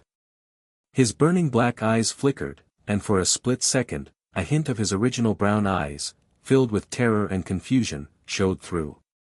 "It consumes," he whispered, his voice laced with a horror so profound it was almost a physical thing. "It promises strength, but it just eats everything." The miasma, feeling its hosts were beginning to fight back, reasserted its control with a vengeance. "Silence," it roared through Guzma's mouth. The dark energy exploded outwards, flinging Ash and Lucario back several feet. The miasma armor solidified again, darker and more menacing than before. "You will not take my herald," the entity boomed. "Alola will be consumed. We will show you the glory of the void." Guzma raised a hand, and the swirling vortex of miasma above the stadium began to pulse, drawing energy from the mountain at an alarming rate. He had been toying with them. This was his real purpose here. "This was fun," Guzma said, his voice once again a cold, alien monotone. "But the ritual is almost complete. This mountain will become our first true anchor. A permanent wound in your world." He gave Ash a final, dismissive look. "We are done here." With a sound like tearing reality, a rift of pure blackness opened behind him. Without another word, he and his twisted Pokémon backed into it and vanished. The rift sealed shut, leaving only the swirling vortex above and the corrupted stadium behind. The battle was over. They hadn't lost, but they certainly hadn't won. Ash pushed himself to his feet, breathing heavily. He had reached him. For a single, fleeting moment, he had reached the real Guzma. It was a small victory, but it was a crucial one. It meant he wasn't gone forever. He looked over at Plumeria. She was on her knees, staring at the spot where Guzma had vanished, her face pale and streaked with tears. The big sister's armor was completely shattered. He then looked at the grunts. They were huddled together, looking lost, scared, and broken. Their hero worship for Ash was gone, replaced by the raw, devastating trauma of seeing their first hero, their king, return as a monster to condemn them. Their newfound purpose felt like a lie, their identity shattered.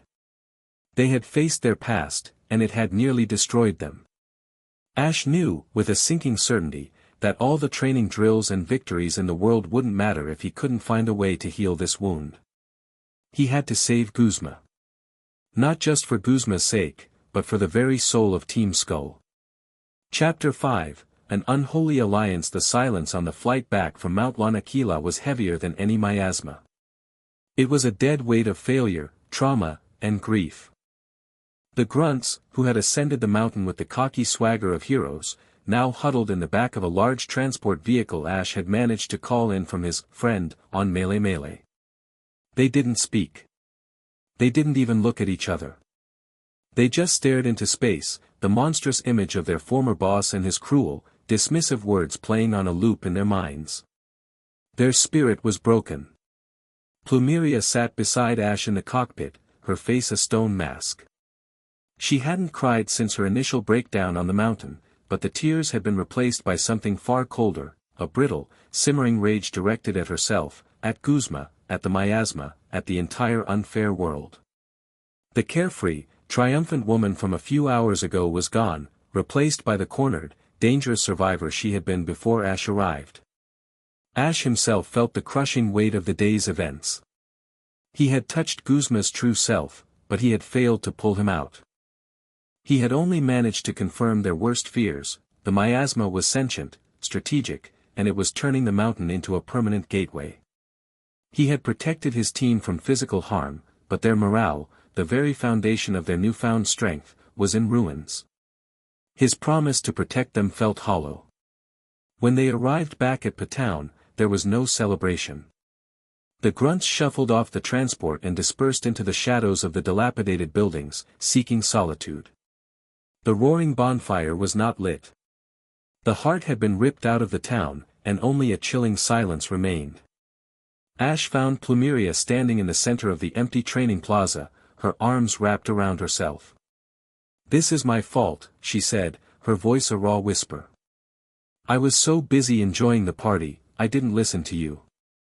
I said we were strong enough. I said we didn't need anyone. She let out a harsh, bitter laugh. Look at us now. One visit from our old boss and we fall apart like a house of cards. It's not your fault, Plumeria, Ash said gently, though his words felt inadequate. None of us could have been prepared for that. You were, she shot back, spinning to face him, her eyes blazing with a mixture of anger and self-loathing. You tried to tell me. You knew this was bigger than us, and I laughed in your face. I let my pride get in the way, and now, look at them. She gestured to the dark windows of the town. He broke them, Ash.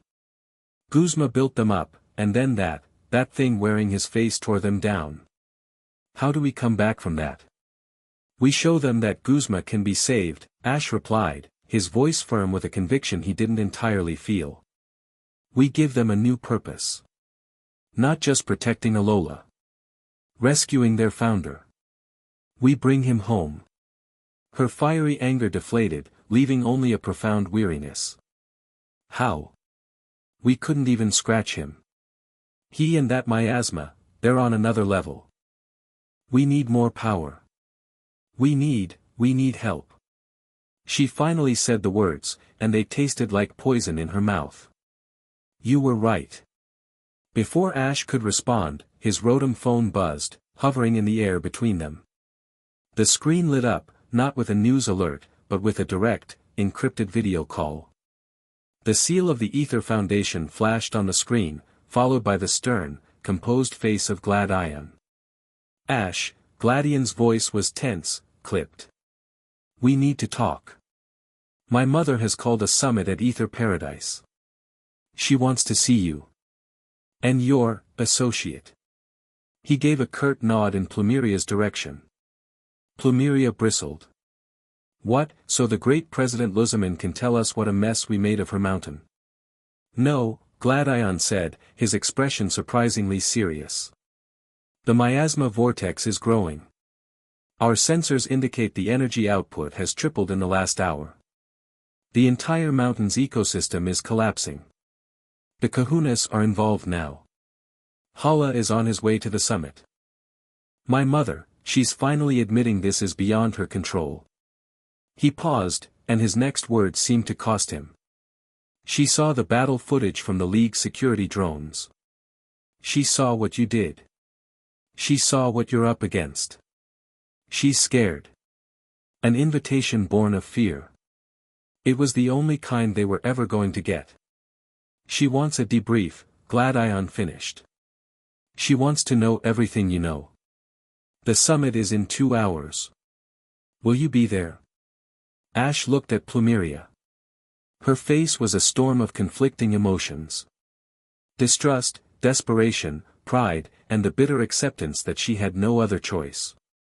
This was the help she had just admitted they needed, delivered by the last people on Earth she wanted to accept it from. She met his gaze and gave a single, sharp nod. We'll be there, Ash said to Gladion, and ended the call. Ether Paradise was an assault on the senses after the grim decay of Patown. The pristine white walls, the perfectly manicured gardens, the air-conditioned sterility of it all felt alien and hostile. Ash and Plumeria were escorted by a silent Ether employee through gleaming corridors, earning stares from scientists and staff who looked at them as if they were exotic, dangerous animals that had escaped their enclosure. Plumeria's black leather and skull motifs were a stark rebellion against the sterile environment. She walked with her head held high, her expression a carefully constructed mask of bored indifference, but Ash could feel the tension radiating off her. They were led into a large, circular conference room at the heart of the facility. A massive, panoramic window looked out over the endless blue of the ocean. In the center of the room was a large, round table. Luzaman stood at its head, her posture rigid, her face an unreadable porcelain mask. Faba stood beside her, wringing his hands nervously. Wick was there too, her expression one of weary concern. Seated at the table were the 4 kahunas of Alola, Hala, Olivia, Nanu, and Hapu. Their faces were grim. And standing near the window, his arms crossed, was Gladion, who gave Ash a brief, acknowledging nod. The moment they entered, the atmosphere in the room, already thick with tension, became electric. Monarch Ketchum. Ms. Plumeria, Luzamen's voice was like chipping ice. It was not a welcome. It was an acknowledgement of their presence. Thank you for coming. Like we had a choice, Plumeria muttered under her breath, just loud enough for everyone to hear. Nanu, the dark-clad kahuna of Ulaula, smirked faintly. Olivia shot Plumeria a disapproving glare. Hala's expression remained stoic, but his eyes were fixed on Ash, filled with a deep, ancient wisdom and a profound worry. We are here because Alola faces a threat of unprecedented scale, Luzaman began, gesturing to a large holographic display that appeared over the table. It showed a topographical map of Mount Lanakila, with a pulsating, angry red sphere of energy at its summit. This miasma, as you call it, is threatening to destabilize the entire island. Our attempts to neutralize it have failed. Your intervention has provided the only actionable intelligence we have. Her words were carefully chosen. She was admitting failure without ever saying the word.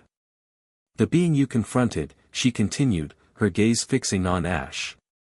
The former leader of your organization. It called itself a herald. It spoke of a ritual. We need to know everything. What is this entity? What does it want? This was it. The moment of truth. Ash stepped forward to the table. He didn't act like a subordinate called to report. He acted like an equal, a fellow leader in a crisis.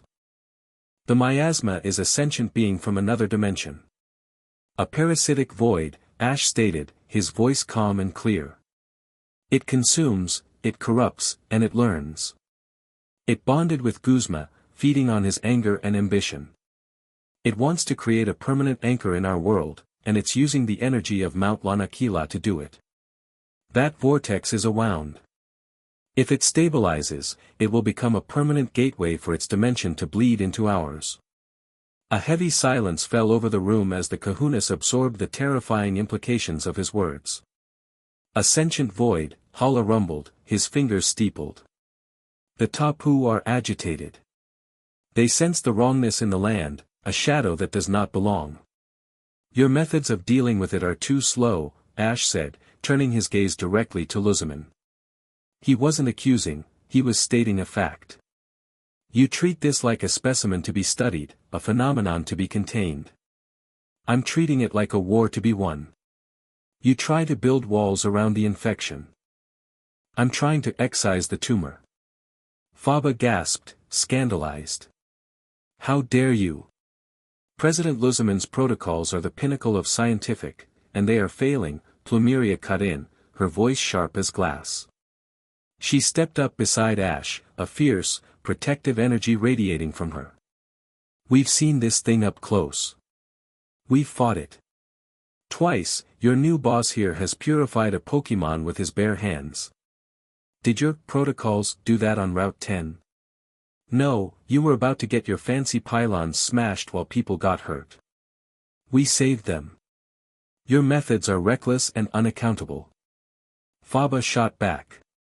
Our methods work, Plumeria retorted, slamming a hand down on the table. The sharp crack made Faba jump. Which is more than I can say for you lot. Enough, Luzaman's voice cut through the argument. She looked at Ash and Plumeria, her expression a mixture of fury and grudging respect. She hated their methods, their chaotic nature, but she could not argue with their results. Arguing is a luxury we cannot afford. Gladion finally spoke up, his voice cutting through the tension. I saw the battle on the mountain. I saw what happened to Guzma. He looked at the kahunas, then at his mother. Ash is right. This isn't something we can just study. And he's the only one who has been able to fight it directly. His aura, it's a direct counter to the miasma's energy. He looked at Ash. I don't have to like your new position as a gang leader, but I can't deny your effectiveness. You were right to come here. Gladion's endorsement was a turning point. It gave Ash the political capital he needed. We can't fight this alone, Ash said, his tone shifting from confrontational to collaborative. Team Skull doesn't have the resources. You don't have the frontline experience with this enemy. We need each other. He looked around the table, at the Kahunas, at Luzaman. I'm proposing a joint operation. A unified front. Let Team Skull be your mobile strike force. We're fast, we know the island's underbelly, and we can get to outbreaks faster than anyone. Let us be your sword. You be the shield. Pool your resources, your researchers, your island-wide network with our specialized skills. It was an audacious proposal.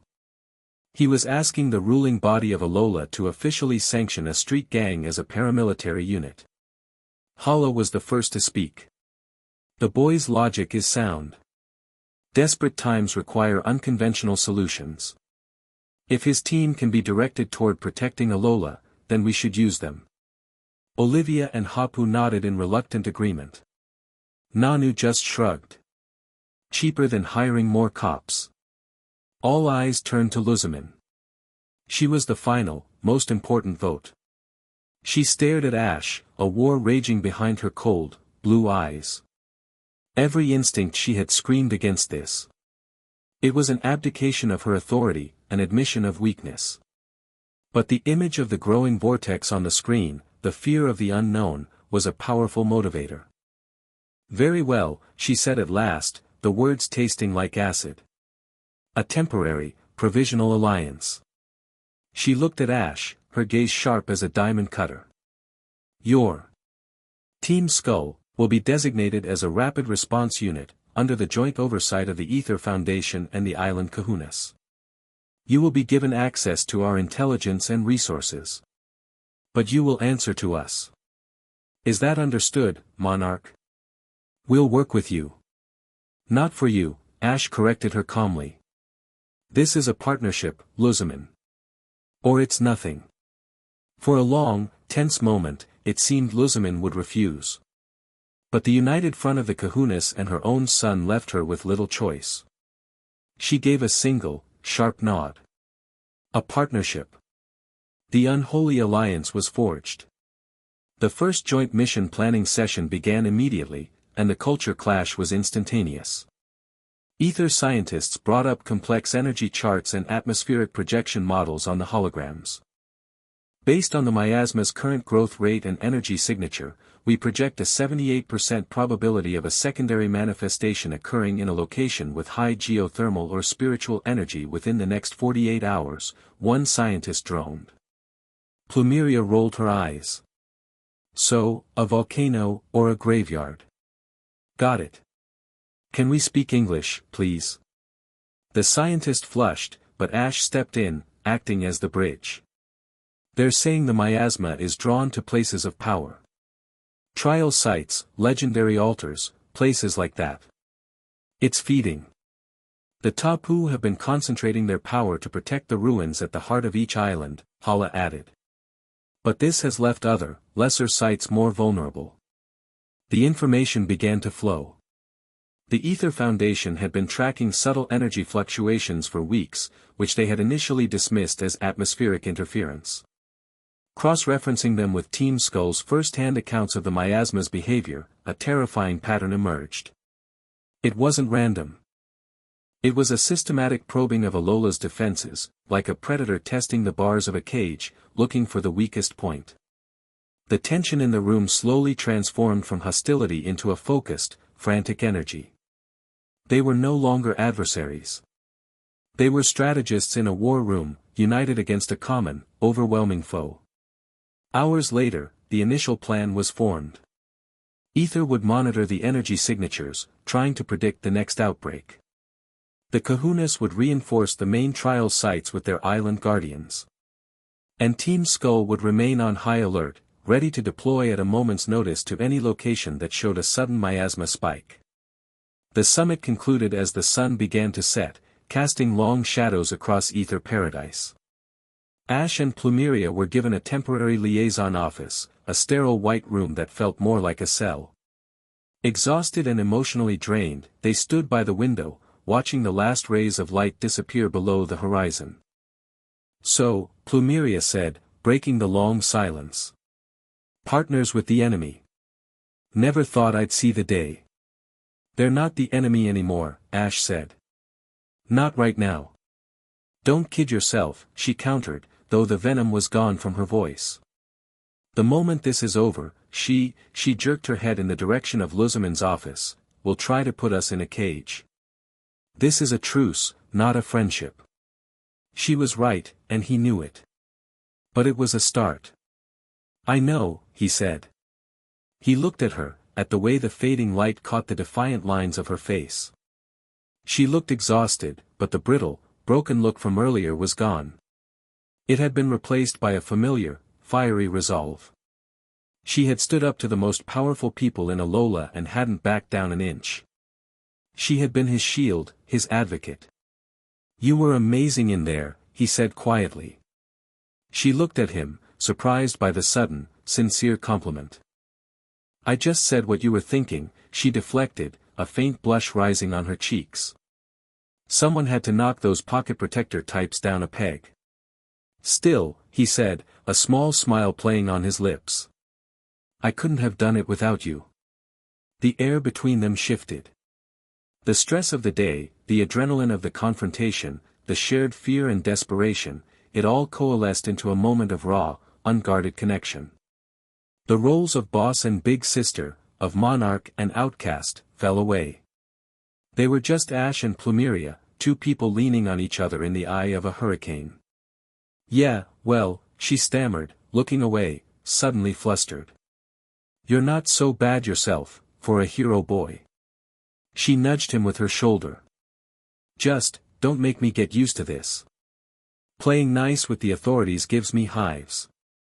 He chuckled, the sound a welcome relief in the sterile room. "Don't worry. I have a feeling things are going to get a lot less nice very soon." His words were prophetic. As if on cue, an alarm blared through the room.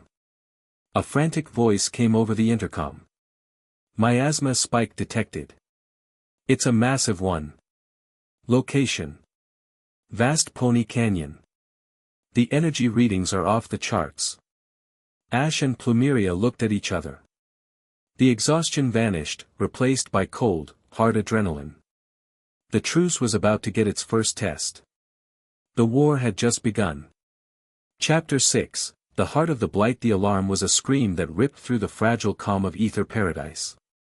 Within minutes, the conference room was a hive of frantic activity. Holographic displays shifted from strategic overviews to a live, terrifying feed. A section of the vast Pony Canyon, one of Alola's most ancient and sacred landscapes, was being consumed. The image was a glitching, distorted nightmare relayed by a high-altitude drone. The rugged, sun-bleached rock walls were turning a bruised, necrotic purple. The sky above was clear, but the canyon floor was shrouded in a roiling fog of miasma energy, so thick it looked like a physical entity. The energy readings displayed on a secondary screen were fluctuating wildly, spiking to levels that made the ether scientists pale. "It's not just a manifestation," a panicked researcher explained, his voice strained. "It's terraforming. The miasma is actively rewriting the environment to match its own dimension. The concentration is higher than anything we've ever recorded. It's 100 times more potent than the Mount Lanakila vortex." "It's a nest," Ash said, his voice cutting through the scientific jargon. All eyes turned to him. He was staring at the screen, his expression grim. Lanakila was an anchor, a gateway. This is where it's consolidating its power. Where it's feeding. Luzman, her face a mask of cold fury, turned to her staff. "What is the status of the island's defenses?" "Kahuna Hapu and Tapu Fini are trying to form a barrier at the canyon entrance," Wick reported, her voice grave. "But the corruption is spreading from the inside out. They can slow it down, but they can't stop it. The energy is too concentrated." This was it. The first test of their unholy alliance. "We have to go in," Ash declared, his voice leaving no room for debate. "We need to find the source of that blight and, if we can't destroy it, we need to understand it. A frontal assault is suicide. We need a small, specialized team. An infiltration. An infiltration into that? Faba squeaked, gesturing wildly at the roiling chaos on the screen. You'll be consumed in minutes. The miasma density is lethal. Maybe for your machines, Plumeria shot back, stepping to Ash's side. She was already in her element, the shock of the summit replaced by the cold adrenaline of an impending battle. We're not machines. She's right, Gladion added, stepping forward. He had his own Sylvalese pokeball in hand, its purpose clear. A large force would just feed it more energy. A small, fast team might be able to get through before the miasma can fully react. I'm going.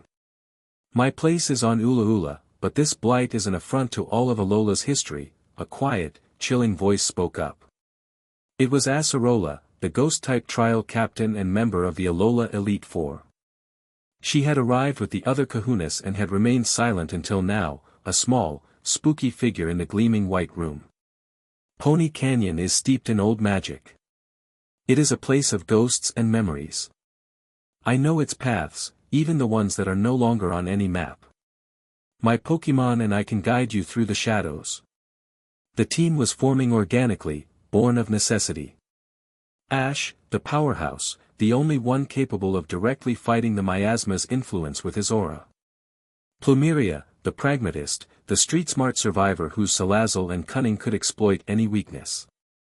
Gladion, the tactician, his versatile Sylvalee a walking armory capable of adapting to any threat. And Acerola, the spiritual guide, her knowledge of the supernatural and her ghost-type Pokemon the key to navigating a corrupted, hostile landscape. Luzaman looked at the four of them, her estranged son, the rogue monarch, a gang leader, and a ghost-obsessed child. This was her elite task force. The absurdity of it was almost laughable, if the fate of Alola weren't at stake. Very well, she conceded, her voice tight. You will be our scalpel. Ether will provide aerial support and real-time intelligence for as long as our drones can survive the energy field. Go. Find the heart of this blight. The air at the entrance to vast Pony Canyon was thick and heavy, carrying the metallic taste of ozone and decay. The familiar canyon walls were streaked with pulsing purple veins, and a low, dissonant hum vibrated through the soles of their boots. Kahuna Hapu stood with her mudstale, a grim sentinel before the encroaching corruption. Beside her, the ethereal form of Tapu Fini floated, its own divine energy pushing back against the miasma fog in a shimmering, visible wave. But it was a losing battle. The barrier was fraying, the miasma pushing through in smoky tendrils. The land weeps, Hapu said as the infiltration team approached, her young face set with a gravity far beyond her years. This poison runs deep. Tapu Fini can hold it for a time, but its heart is in the canyon's depths. We'll find it, Ash promised. Be swift, the kahuna warned. The longer you are in there, the more the land will forget itself. It will turn against you. With a final nod, the four of them passed the shimmering barrier and stepped into the blight zone. The world changed instantly. The air grew cold, the sounds of the outside world vanishing, replaced by the constant, low hum of the miasma. The very geometry of the canyon seemed to shift and warp. Familiar paths twisted into dead ends, and rock formations seemed to writhe in their peripheral vision. The ground wasn't rock anymore, it was a spongy, purple-black substance that pulsed with a faint, sickly light. Stay close, Acerola whispered, her voice a small anchor in the disorienting environment. Her Mimikyu floated beside her, its crudely drawn face a bizarrely comforting presence. The paths are angry. We must be respectful. Respectful? Plumeria muttered, her hand resting on her Salazzle's pokeball. I'd rather be ready. That too, Acerola agreed with a spooky little smile. They moved deeper, following a path only Acerola seemed to see, a winding track along the base of the canyon wall. The silence was broken by skittering, scraping sounds from the shadows. They weren't alone. A blur of motion shot out from a crevice. It was a lichen rock, but one horrifically mutated by the miasma. Its fur was patchy and black, its rock-like mane had been twisted into jagged purple crystals, and its eyes were blazing pools of violet energy. It moved with a twitching, unnatural speed, letting out a pained, gurgling howl before it lunged. Silverly, air slash. Gladion commanded without hesitation. Silverly materialized, its synthetic body a stark contrast to the organic corruption around them. It unleashed a blade of wind that struck the miasma lichen rock, sending it tumbling back but not stopping it. Don't fight it head-on. Ash yelled, his senses on high alert. These things are more cunning than the others. They're part of this place now. As he spoke, two more corrupted Pokemon, a carbink with glowing purple gems and a screeching Skarmory with blighted, razor-sharp wings, emerged from the canyon walls, boxing them in. They weren't just attacking, they were coordinating, using the terrain to their advantage. They were hunting. Plumeria, Salazzle, used Toxic on the Skarmory. Ground it. Ash directed, taking command. Acerola, can your Palossand trap the carbink? With pleasure. Acerola chirped. Her massive sandcastle Pokemon emerged from its ball, its form wavering in the strange light. The battle was a chaotic, desperate affair. Plumeria's Salazzle spat a stream of potent poison that coated the Skarmory's wings, causing the miasma energy around them to sputter and making it fly erratically. Acerola's Palossand became a living whirlpool of sand, sucking the corrupted carbink into its depths. Ash and Gladion dealt with the Lycanroc. Pikachu and Silverly worked in tandem, a blur of yellow electricity and gleaming white steel. Ash fought with a brutal efficiency, not with the intent to purify, but to incapacitate. He was conserving his aura, knowing a greater challenge lay ahead. Pikachu, Electroeb on the ground. The sticky net spread across the spongy earth, and the Lycanroc, in its mindless charge, became entangled. Before it could tear itself free, Silverly, now equipped with a fighting-type memory disc Gladion had swapped in, struck it with a powerful multi-attack, knocking it unconscious. The Skarmory, weakened by the poison, was brought down by a well-aimed shadow ball from Acerola's Mimikyu, and the Palossand simply absorbed the carbink completely, a faint purple glow emanating from its sandy form before fading away. They were victorious, but breathing heavily. They're smarter, Gladion noted, his face grim as he recalled Silverly. They're using pack tactics. The miasma is evolving its control. It's the canyon, Acerola said, her wide eyes scanning the pulsating walls. It's a place of ancient battles, of predator and prey. The miasma is learning from the land's memories. It's becoming a better hunter. The implication was terrifying. They were not just in a corrupted area, they were inside the belly of a beast that was actively learning how to kill them. They pressed on, the landscape growing more alien and hostile with every step. Waterfalls of black sludge flowed down the canyon walls, and strange, crystalline structures grew from the ground like teeth. They faced more ambushes, fighting off miasma-twisted Boldore that exploded in bursts of corrupting energy and Jangmo-o that attacked with discordant, painful sounds instead of their usual clanging scales. The team fought with a growing synergy, their disparate skills meshing into a cohesive fighting unit. Ash's decisive commands, Gladion's tactical adaptability, Plumeria's ruthless efficiency, and Acerola's uncanny guidance kept them alive. Finally, Acerola stopped. They stood at the entrance to a massive cavern, its opening like a gaping maw. The hum of the miasma was deafening here, and the air was so thick with its energy it was almost hard to breathe. The heart of the blight is in there, Acerola whispered, pointing a small hand into the darkness. The place where the old dragons sleep. The miasma has made its nest in their tomb. Plumeria instinctively took a half-step back.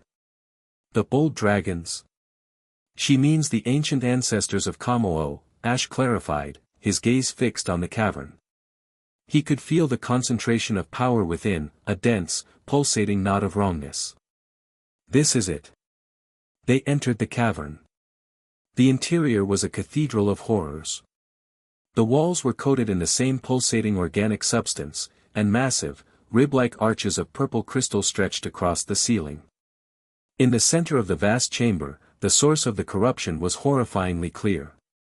It was a rift. A wound in the fabric of reality itself.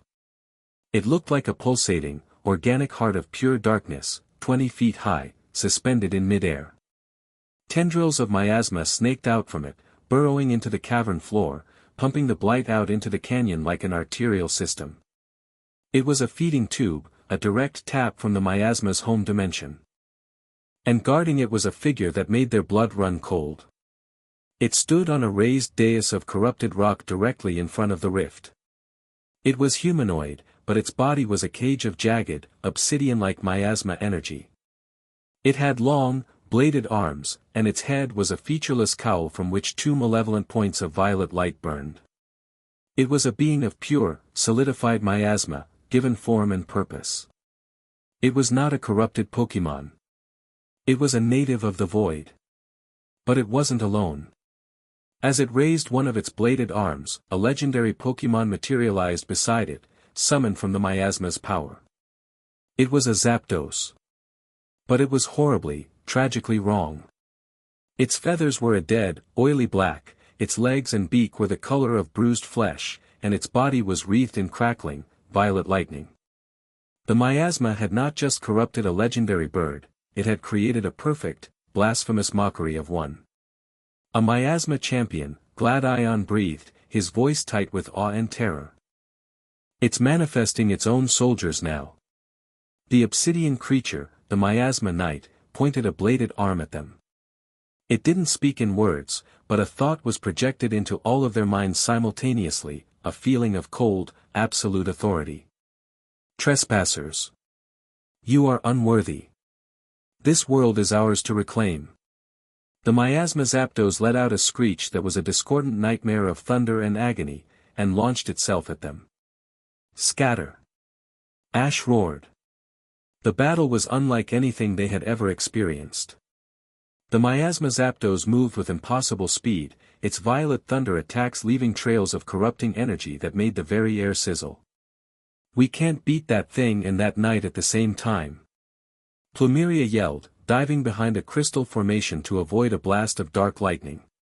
We need to take one out of the fight. The rift is the priority.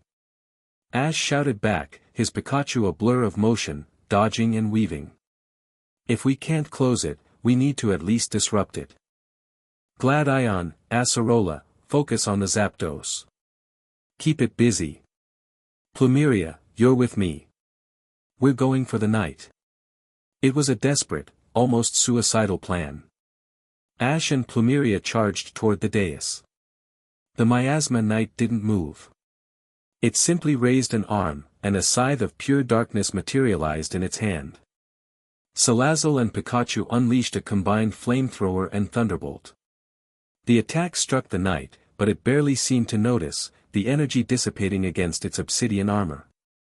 It took a single step forward and swung its scythe in a wide, horizontal arc. Ash and Plumeria dove in opposite directions.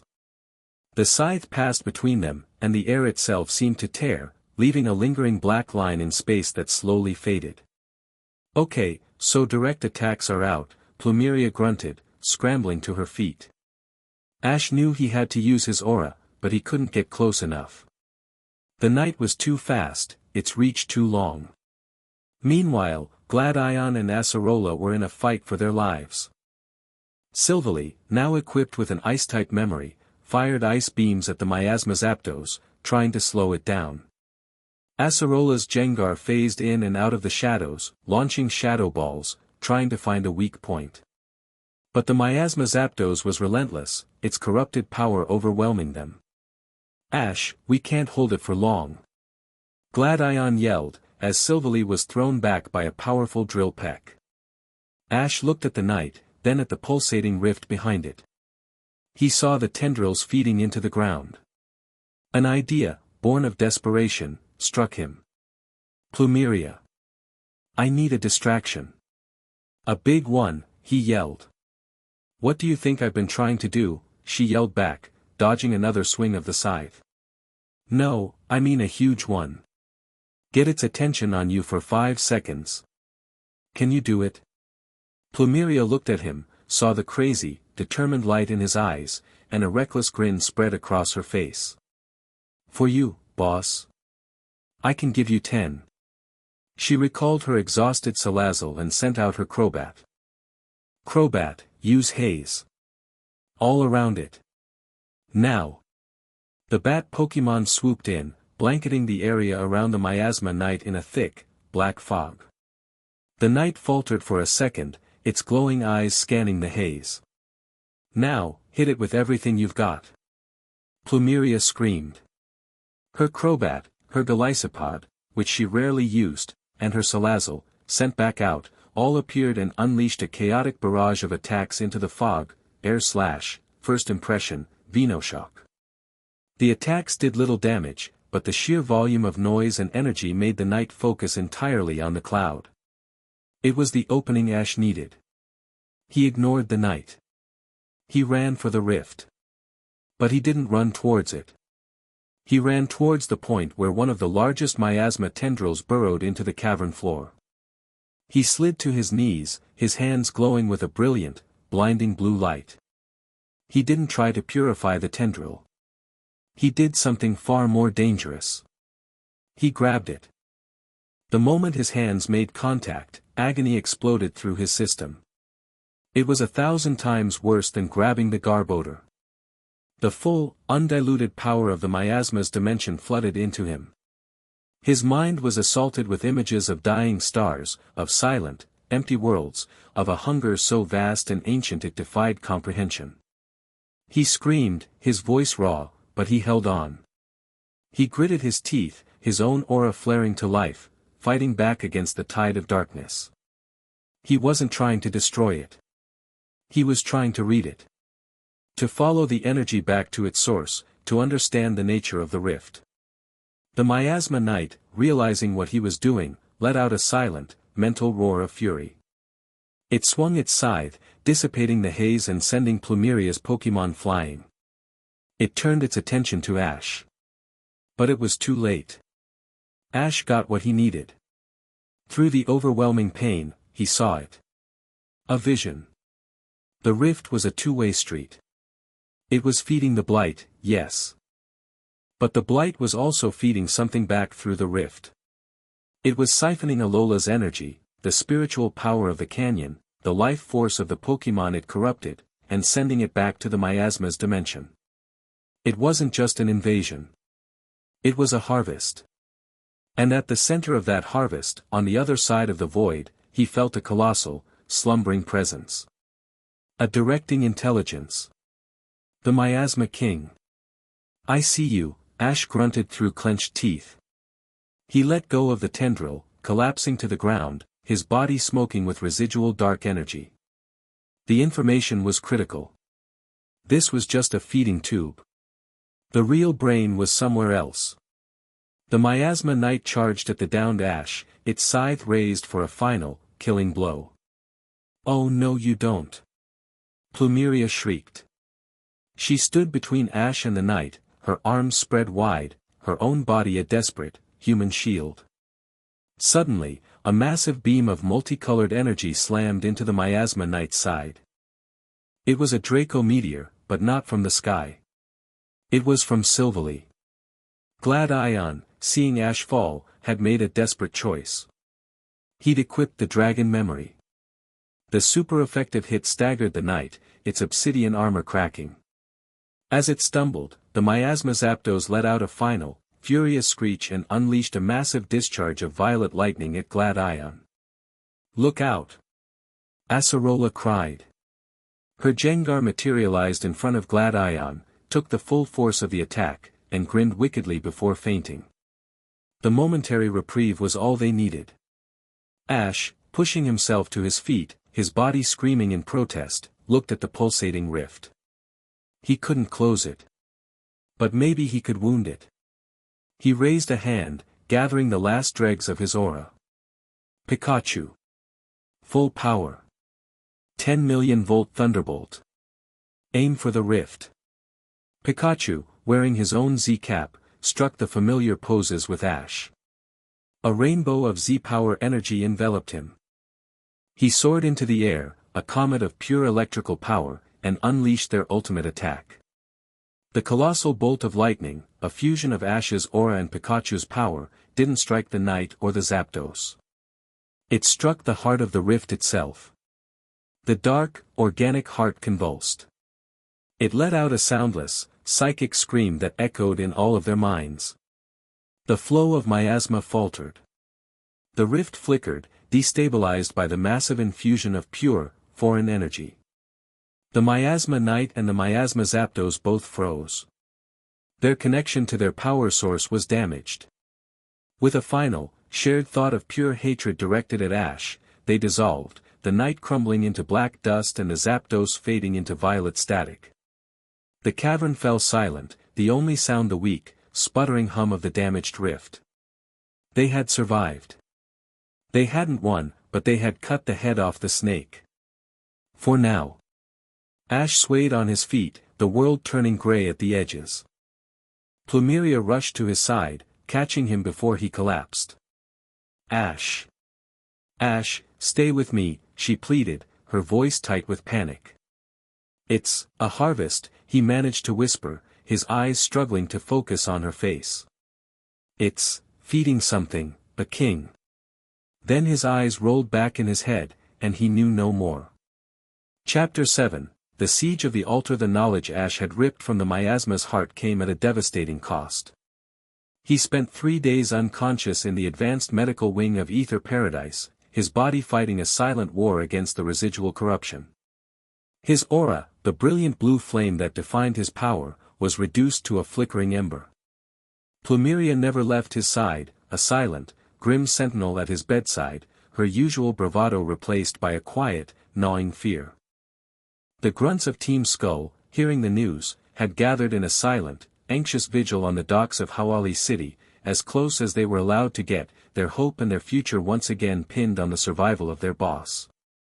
But the information he'd brought back changed everything. A harvest. A king. The Ether scientists, armed with this new understanding, analyzed the data from the damaged rift in Pony Canyon. They confirmed Ash's vision. The miasma wasn't just invading, it was siphoning Alola's unique spiritual and dimensional energy and funneling it back to its home dimension to power a central, dominant consciousness. The Miasma King. The temporary disruption of the Pony Rift had bought them time, but it had also enraged the beast. The vortex on Mount Lanakila, the main anchor, began to pulse with a furious, accelerated rhythm. The miasma was done with subtlety. It was done with probing. The harvest was entering its final, brutal phase. On the 4th day, Ash awoke. His eyes fluttered open to find Plumeria asleep in a chair beside his bed, her head resting on her arms, her face etched with exhaustion. He felt weak, scoured out, but the chilling touch of the miasma was gone from his mind. He was himself again. His quiet stirring woke her, and the profound, unguarded relief that washed over her face was more telling than any words she could have said. There was no time for a gentle recovery. Gladion and Luzaman entered minutes later, their faces masks of grim urgency. It's making its final move, Luzaman said, foregoing any pleasantries. She gestured to a holographic display that shimmered to life beside the bed. It showed a real-time map of Alola. The miasma energy signature on Mount Lanakila was flaring, but a massive, terrifying wave of that same energy was now surging away from the mountain. It wasn't branching out to cities or trial sites. It was moving with singular, undeniable purpose. It's ignoring everything else, Gladion explained, his voice tight. It's focusing all its power, its entire presence in our world, on one location. The map zoomed in. The target was the altar of the sun and moon. The most sacred place in all of Alola. A place where the veil between dimensions was at its thinnest, a natural conduit of immense cosmic power. It's not trying to make a new gateway, Ash said, his voice raspy but clear as he pushed himself to a sitting position. It's trying to hijack the biggest one we have. If it corrupts the altar, it can rip a hole so big it will merge its dimension with ours. It's not a harvest anymore. It's an execution. The kahunas and the tapu are already there, Luzaman confirmed. They've formed a defensive perimeter. But the energy wave is colossal. It's everything the miasma has. We don't believe they can hold it. This was the endgame. The final, desperate battle for Alola's soul. Get my team ready, Ash said, swinging his legs out of the bed. He swayed, and Plumeria was instantly at his side, her arms supporting him. He was still weak, a shadow of his former self. Ash, you can't, she protested, her voice laced with panic. You're in no condition to fight. You almost died. If we lose the altar, we all die anyway, he countered, his gaze unwavering. I have to be there. He looked at Luzaman. This is it. Everyone. Everything we have. No holding back. Luzaman met his gaze, and for the first time, he saw no rivalry, no ego.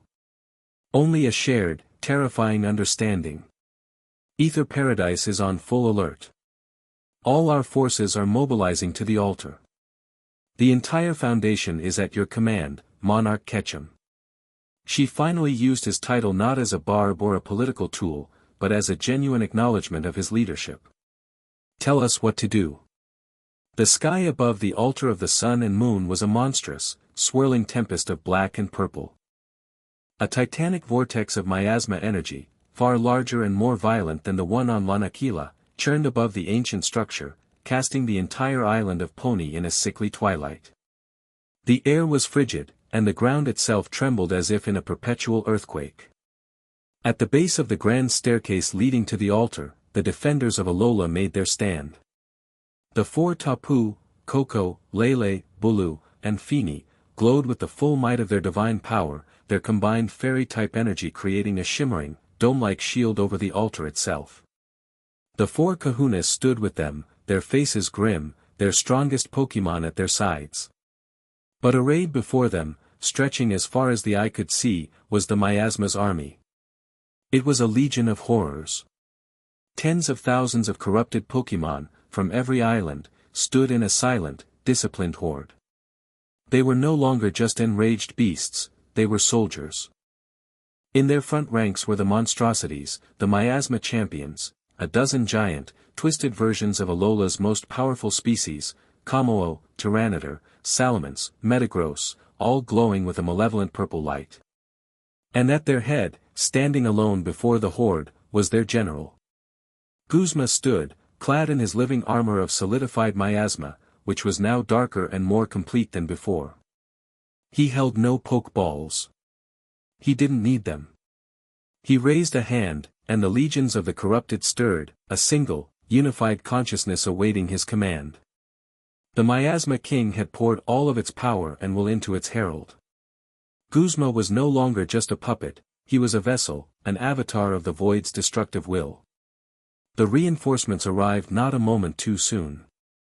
A fleet of Ether Foundation airships filled the sky, deploying squads of employees in advanced battle armor. On the ground, a thunderous roar announced the arrival of Team Skull. They rode in on their bikes, not as a chaotic gang, but as a disciplined cavalry unit, their faces set with a grim resolve that had been forged in the fire of their leaders' near death. Tup, Zip, and Rap led the charge, their expressions fierce and determined. They were no longer fighting for glory or respect. They were fighting for the man who had given them a future, and to save the man who had given them their past. Ash, Plumeria, and Gladion landed on Charizard and Silvally just behind the Kahunas line.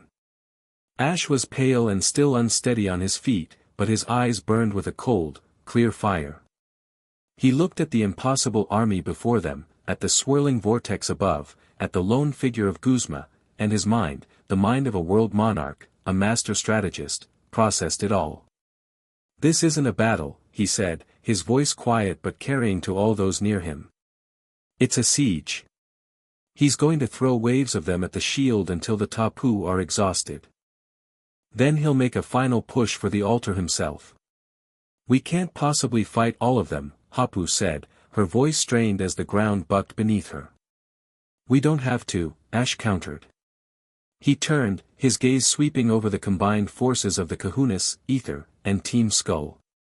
He was weak, but his presence, his authority, was absolute. He was the commander of this desperate, cobbled-together army. Kahunas, he called out, his voice ringing with power. You and the Tapu are the shield. Your only job is to keep that barrier up. No matter what, the altar must not fall. The Kahunas nodded, their resolve hardening. Ether Foundation, he continued, his voice projecting towards the comms channel Luzaman had opened for him. You are our artillery. Focus your fire on the champions, the big ones. Don't let them get close enough to hit the shield. Thin the herd. Team Skull, he roared, and every grunt turned to face him, their eyes alight with fanatic devotion. You are the sword. We're not fighting a defensive war. We are going to charge. We will cut a path through that horde. We will meet them head-on and break their advance. A stunned silence fell. A charge? Into that meat grinder? It was insane. Plumeria looked at him, her eyes wide with terror and awe. Ash, that's suicide. It's the only way, he said, his gaze locked on hers. Their greatest strength is their numbers. Their greatest weakness is that they are a single mind. If we can create enough chaos in their ranks, if we can break their formation, we can disrupt his control. He placed a hand on her shoulder. Lead them, Plumeria. You are the big sister. You are the heart of Team Skull. Show them what that means. Tears welled in her eyes, but she blinked them back, her fear incinerated by a blaze of fury and love for the man standing before her. She nodded, a fierce, determined fire in her eyes. She turned to her grunts. You heard the boss, she screamed, her voice raw with emotion. No one hurts our family. No one. Skull forever. Skull forever, they roared back, a single, unified voice of absolute loyalty. It was their new war cry. Ash turned to Gladion. You and me. We're going for Guzma. Gladion simply nodded, a grim smile on his face. Wouldn't have it any other way. Guzma, across the battlefield, raised his hand. And then he dropped it. The miasma horde charged. A tidal wave of teeth, claws, and corrupting energy surged across the plains. Now. Ash roared. The battle for Alola began. The world devolved into a cacophony of light and sound. The Tapu's shield pulsed as the first wave of corrupted Pokémon slammed into it. From the sky, the ether airships rained down a torrent of laser fire and energy blasts, targeting the miasma champions, who roared and returned fire with devastating beams of dark energy. And into the heart of the horde charged Team Skull. Plumeria was at their head, a Valkyrie of fury, her Salazzle and Crobat a blur of motion around her. They crashed into the miasma's front lines not as a wave, but as a wedge, a spear point of disciplined chaos. They fought with a desperate, coordinated ferocity, their Pokémon moving in pairs and squads, using the tactics Ash had drilled into them. They weren't just surviving, they were carving a bloody path forward. Ash and Gladion were a two-man army. They moved through the battle like ghosts, Pikachu and a Dark-type Silvally clearing a path for them, their goal singular, reach Guzma. The battle was a blur of desperate moments. Tup, his Salandit riding his shoulder, commanding his Golbat to use supersonic to disorient a charging Tauros before Rap's Raticate took it down with a super-effective Hyper Fang. An ether airship, struck by a miasma Metagross's dark meteor mash, crashed in a ball of fire, but its crew was saved at the last second by Ash's Dragonite.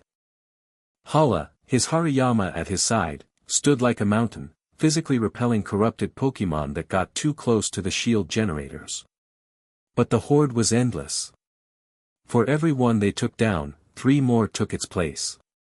The Tapu's shield began to flicker, the strain of holding back so much hatred beginning to tell. Ash, we can't hold them back forever. Plumeria's voice crackled over the comms, breathless and strained. There are too many. Just a little longer. Ash yelled back, as he and Gladion finally broke through the last line of grunts and stood before Guzma. The miasma avatar regarded them with cold, empty eyes. You persist, his voice boomed, the miasma king speaking through him. Your struggle is meaningless. This world is already ours. This world belongs to its people, and its Pokémon.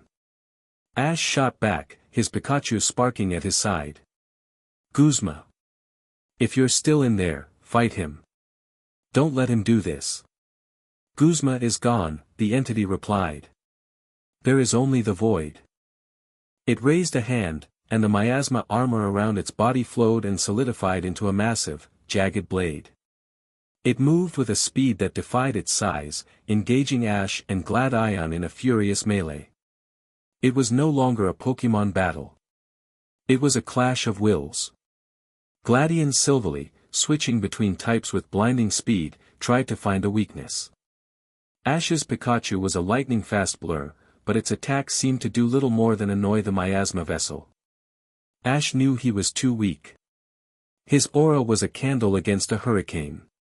He couldn't purify Guzma with brute force. He needed another way. He looked up at the altar. The Tapu's shield was failing, cracks of purple lightning appearing across its surface. The miasma champions were breaking through, slamming their bulk against the ancient stones.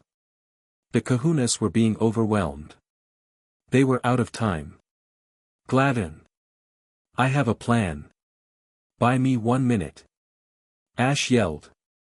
You're full of those today. Gladion grunted, parrying a blow from the miasma blade with Silvally's armored head. Just make it count. Ash broke away from the fight. He didn't run towards the altar. He ran towards the side, to a place he remembered from his travels. A small, almost forgotten shrine carved into the base of the structure, dedicated to the bond between trainers and their Pokémon. He placed his hands on the cold stone. He closed his eyes, ignoring the chaos of the battle raging around him. He didn't push his own aura out. He did the opposite. He reached out, not to the world, but to the 6 partners who had been with him through everything. To Pikachu, to Dragonite, to Gengar, to Lucario, to Sirfetch'd, to Dracovish. And beyond them, to all the Pokémon he had ever bonded with, from his Charizard circling overhead to the Butterfree he had released so long ago. He didn't ask for their power. He asked for their trust. Their love. The unbreakable bond that was the true source of all his strength. A faint, golden light, different from his blue aura, began to shine from the Z-ring on his wrist. It was a light he hadn't seen since the first time he had used a Z-move, a raw, primal connection to Alola itself. Across the battlefield, his Pokémon felt it. Pikachu, fighting beside Gladion, suddenly glowed with that same golden light. Charizard, Dragonite, Lucario, all of them, wherever they were, flared with a golden energy. The miasma vessel, sensing this new power, flung Gladion aside and charged at Ash. Whatever you are doing, I will not allow it. It was too late. Ash opened his eyes. They were glowing, not with blue aura, but with a brilliant, white gold light. He looked at the charging Guzma. I'm not fighting you, Guzma, he said, his voice echoing with a strange, harmonic resonance. I'm fighting for you. He didn't raise a shield. He didn't launch an attack. He opened his arms, an invitation. At that moment, from the peak of the altar, 2 celestial beings descended. Solgaleo and Lunala. Drawn by the threat to their sacred ground and by the pure, resonant power Ash was now channeling, they had come. They didn't attack the miasma. They bathed the entire battlefield in their soft, cleansing light. The corrupted Pokémon screamed, the celestial light a searing agony to the miasma within them. But the light that struck Ash was different. It flowed into him, amplifying the bond with his Pokémon, supercharging the power of his Z-ring, connecting him to the very heart of Alola. He had become a conduit. A living Z-move.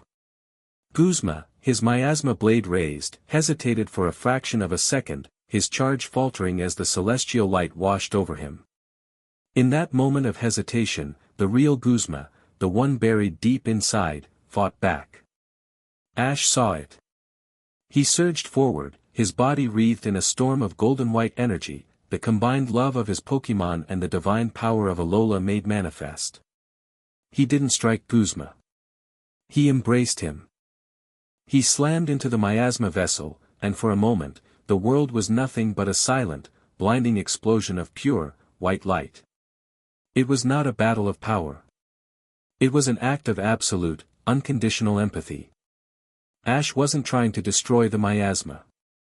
He was pouring the light of 1,000 unbreakable bonds directly into the heart of the void, into the soul of the man it had enslaved. He was showing the consuming darkness the one thing it could never understand: connection.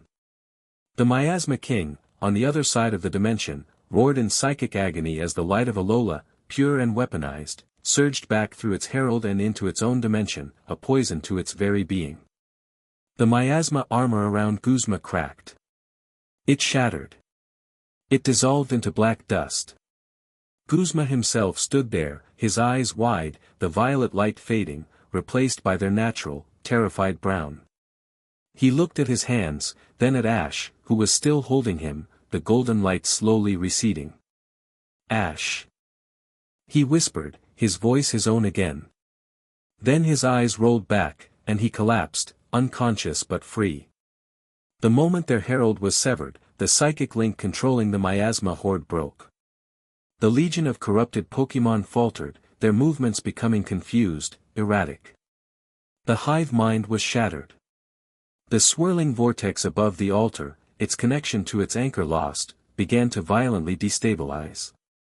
With a final, deafening implosion that tore a hole in the sky, it collapsed in on itself and vanished. Silence fell over the altar of the sun and moon, broken only by the wind and the weary groans of the wounded. The siege was over.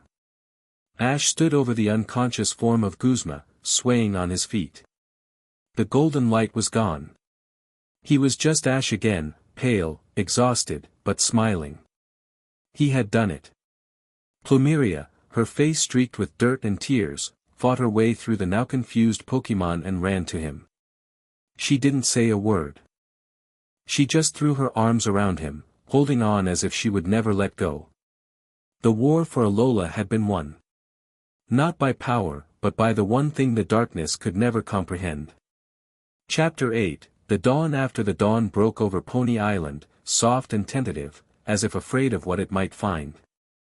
It painted the sky in hues of gentle pink and pale gold, a stark, beautiful contrast to the bruised purple twilight that had suffocated the island for what felt like an eternity. The light spilled across the plains before the altar, illuminating the aftermath of a war. The battlefield was a scene of strange, quiet chaos. The miasma horde, its hive mind shattered, had dissolved into a mass of confused, exhausted Pokémon. The violet glow was gone from their eyes, the corrupting energy purged from their systems by the Miasma King's violent psychic death rattle and the cleansing light of Solgaleo and Lunala.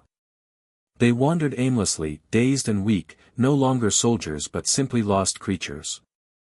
The human cost was evident everywhere. Wrecked ether machinery smoked gently in the morning light. The grunts of Team Skull, battered and bruised, moved among the dazed Pokémon, not with aggression, but with a weary compassion, offering potions and gentle words. They were no longer a gang or an army. They were caretakers, tending to the very creatures they had fought for their lives just hours before. The shield had held.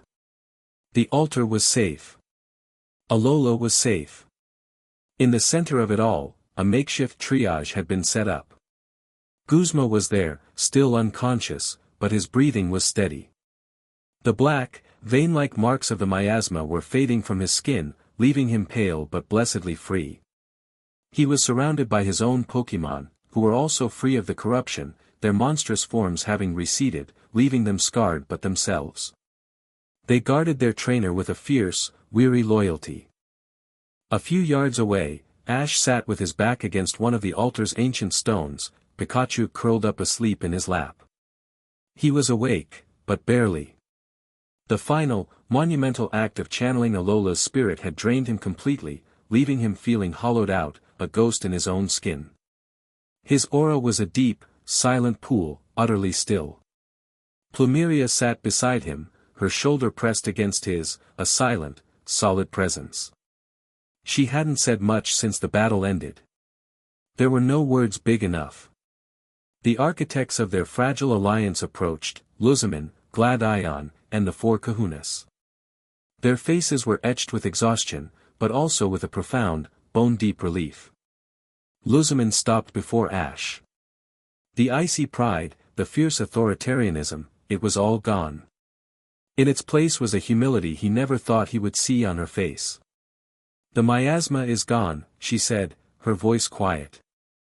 "Our sensors are clear across all of Alola. The rifts on Lanakila and Pony have sealed. You did it." She took a deep breath, the words clearly costing her. "On behalf of the Ether Foundation, and all of Alola, thank you, Ash Ketchum. We would have been lost without you." She then looked toward the grunts of Team Skull, who were working tirelessly. And without them. It was a full, unconditional apology and acknowledgement. It was peace. Hala stepped forward, a warm, proud smile on his face. "You fought not with power, but with the heart of a true Alolan champion. You reminded us all that the greatest strength is the bond we share with our Pokémon and with each other." The other kahunas nodded their agreement. They were no longer looking at a rogue agent or a gang leader. They were looking at a hero who had embodied the very spirit of their islands. The conversation then turned to the future. What was to be done with Team Skull? With Guzma? The old laws were insufficient for this new reality. It was Luzamin who made the proposal, her voice clear and decisive, the voice of a leader rebuilding her world. Team Skull has proven its worth 10 times over. They are no longer outcasts. I propose we give them an official charter. The Alolan Protection and Outreach Organization. Funded by the Ether Foundation. Their new mission, to help trainers and Pokémon in need, to be a sanctuary for those who have nowhere else to go. To continue the work their boss started. She looked at Plumeria. With you as its public director. Plumeria was stunned into silence. A future. A real, legitimate future for her family, one she had never dared to dream of. It was everything. And Guzma? Gladion asked, looking at his unconscious form. When he wakes, he will have much to answer for, but he was a victim as much as any other, Nanu grunted, in a rare moment of overt compassion. He can have a choice. A quiet life, or a chance to help rebuild what he almost destroyed. The pieces of a new Alola were falling into place, a world forged and reforged by crisis. As the leaders planned, Ash's gaze drifted. He had a choice to make, too. His job was done. The world was saved. Again. He could go home now. He could return to his duties as world monarch, to the endless cycle of challenges and tournaments, to the life he had fought so hard to build. The path was clear. But as he looked at the rising sun, at the weary but hopeful faces of the grunts, at Plumeria sitting beside him, the path felt empty. That life felt like it belonged to someone else now. The boy who dreamed of being the very best. He had done that. But in the process, he had become something more. He had become a leader, a protector, a king not of a tournament, but of a people. His heart, he realized, was no longer on the road. It was here, rooted in the rich soil of Alola, with this strange, broken, beautiful family he had accidentally built. A week later, Alola was healing. The scars on the landscape were fading, and the scars on its people were beginning to mend. Guzma had woken up. He was quiet, haunted, a shadow of the brash man he had been. The memories of what he'd done while under the miasma's control were a heavy burden. He'd accepted Plumeria's offer to stay in Patown, not as a boss, but as a resident, seeking a quiet, personal redemption by helping to repair the town he'd founded and almost annihilated. The king was home, but his reign was over. The town itself was transformed. Ether funding and equipment were pouring in. The decrepit buildings were being repaired, a proper Pokemon Center was being built, and the shady house was being renovated into a true headquarters for the new Alola Protection and Outreach Unit. The future was bright. Ash was scheduled to leave that evening. His duties were calling.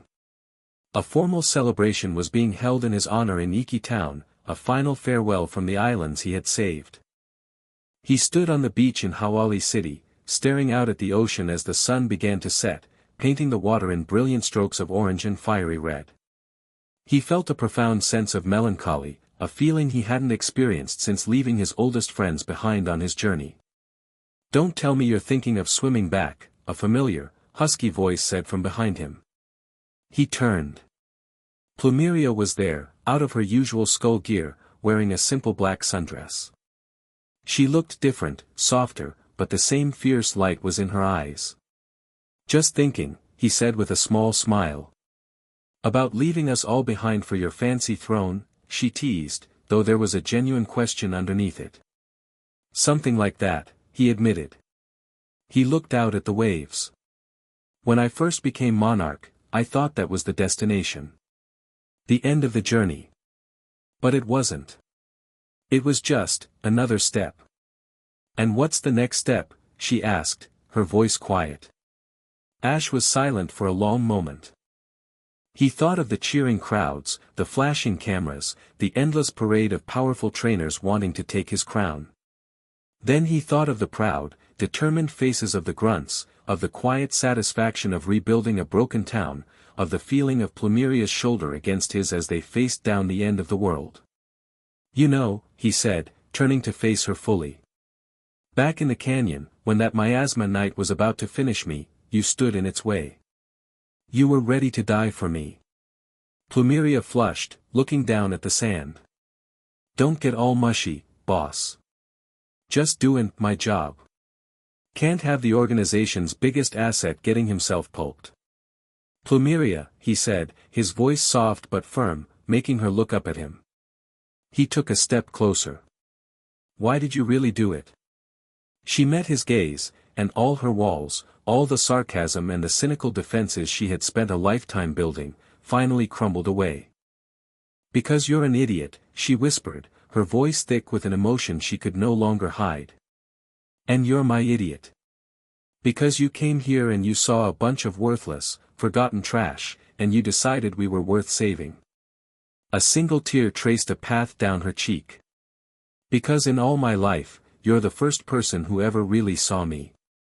He reached out and gently wiped the tear away with his thumb. His hand lingered on her cheek. The space between them was electric, filled with everything they had been through, with unspoken feelings and shared battles. "I'm supposed to leave tonight," he said, his voice barely a whisper. "They have a big party planned. Speeches, medals, the whole hero treatment. You deserve it," she said, her voice trembling slightly under his touch. "I don't want it," he confessed. "I don't want to be the world monarch right now. I don't want to be a symbol on a pedestal." He looked deep into her eyes, his own filled with a clarity and purpose that was absolute. "I want to be here." He took her hand, his fingers lacing with hers. It felt right. Natural. Inevitable. The new Alola Protection and Outreach Unit, it needs a strong leader. Someone to keep things running, to make the tough calls. Plumeria's heart hammered against her ribs. "I know.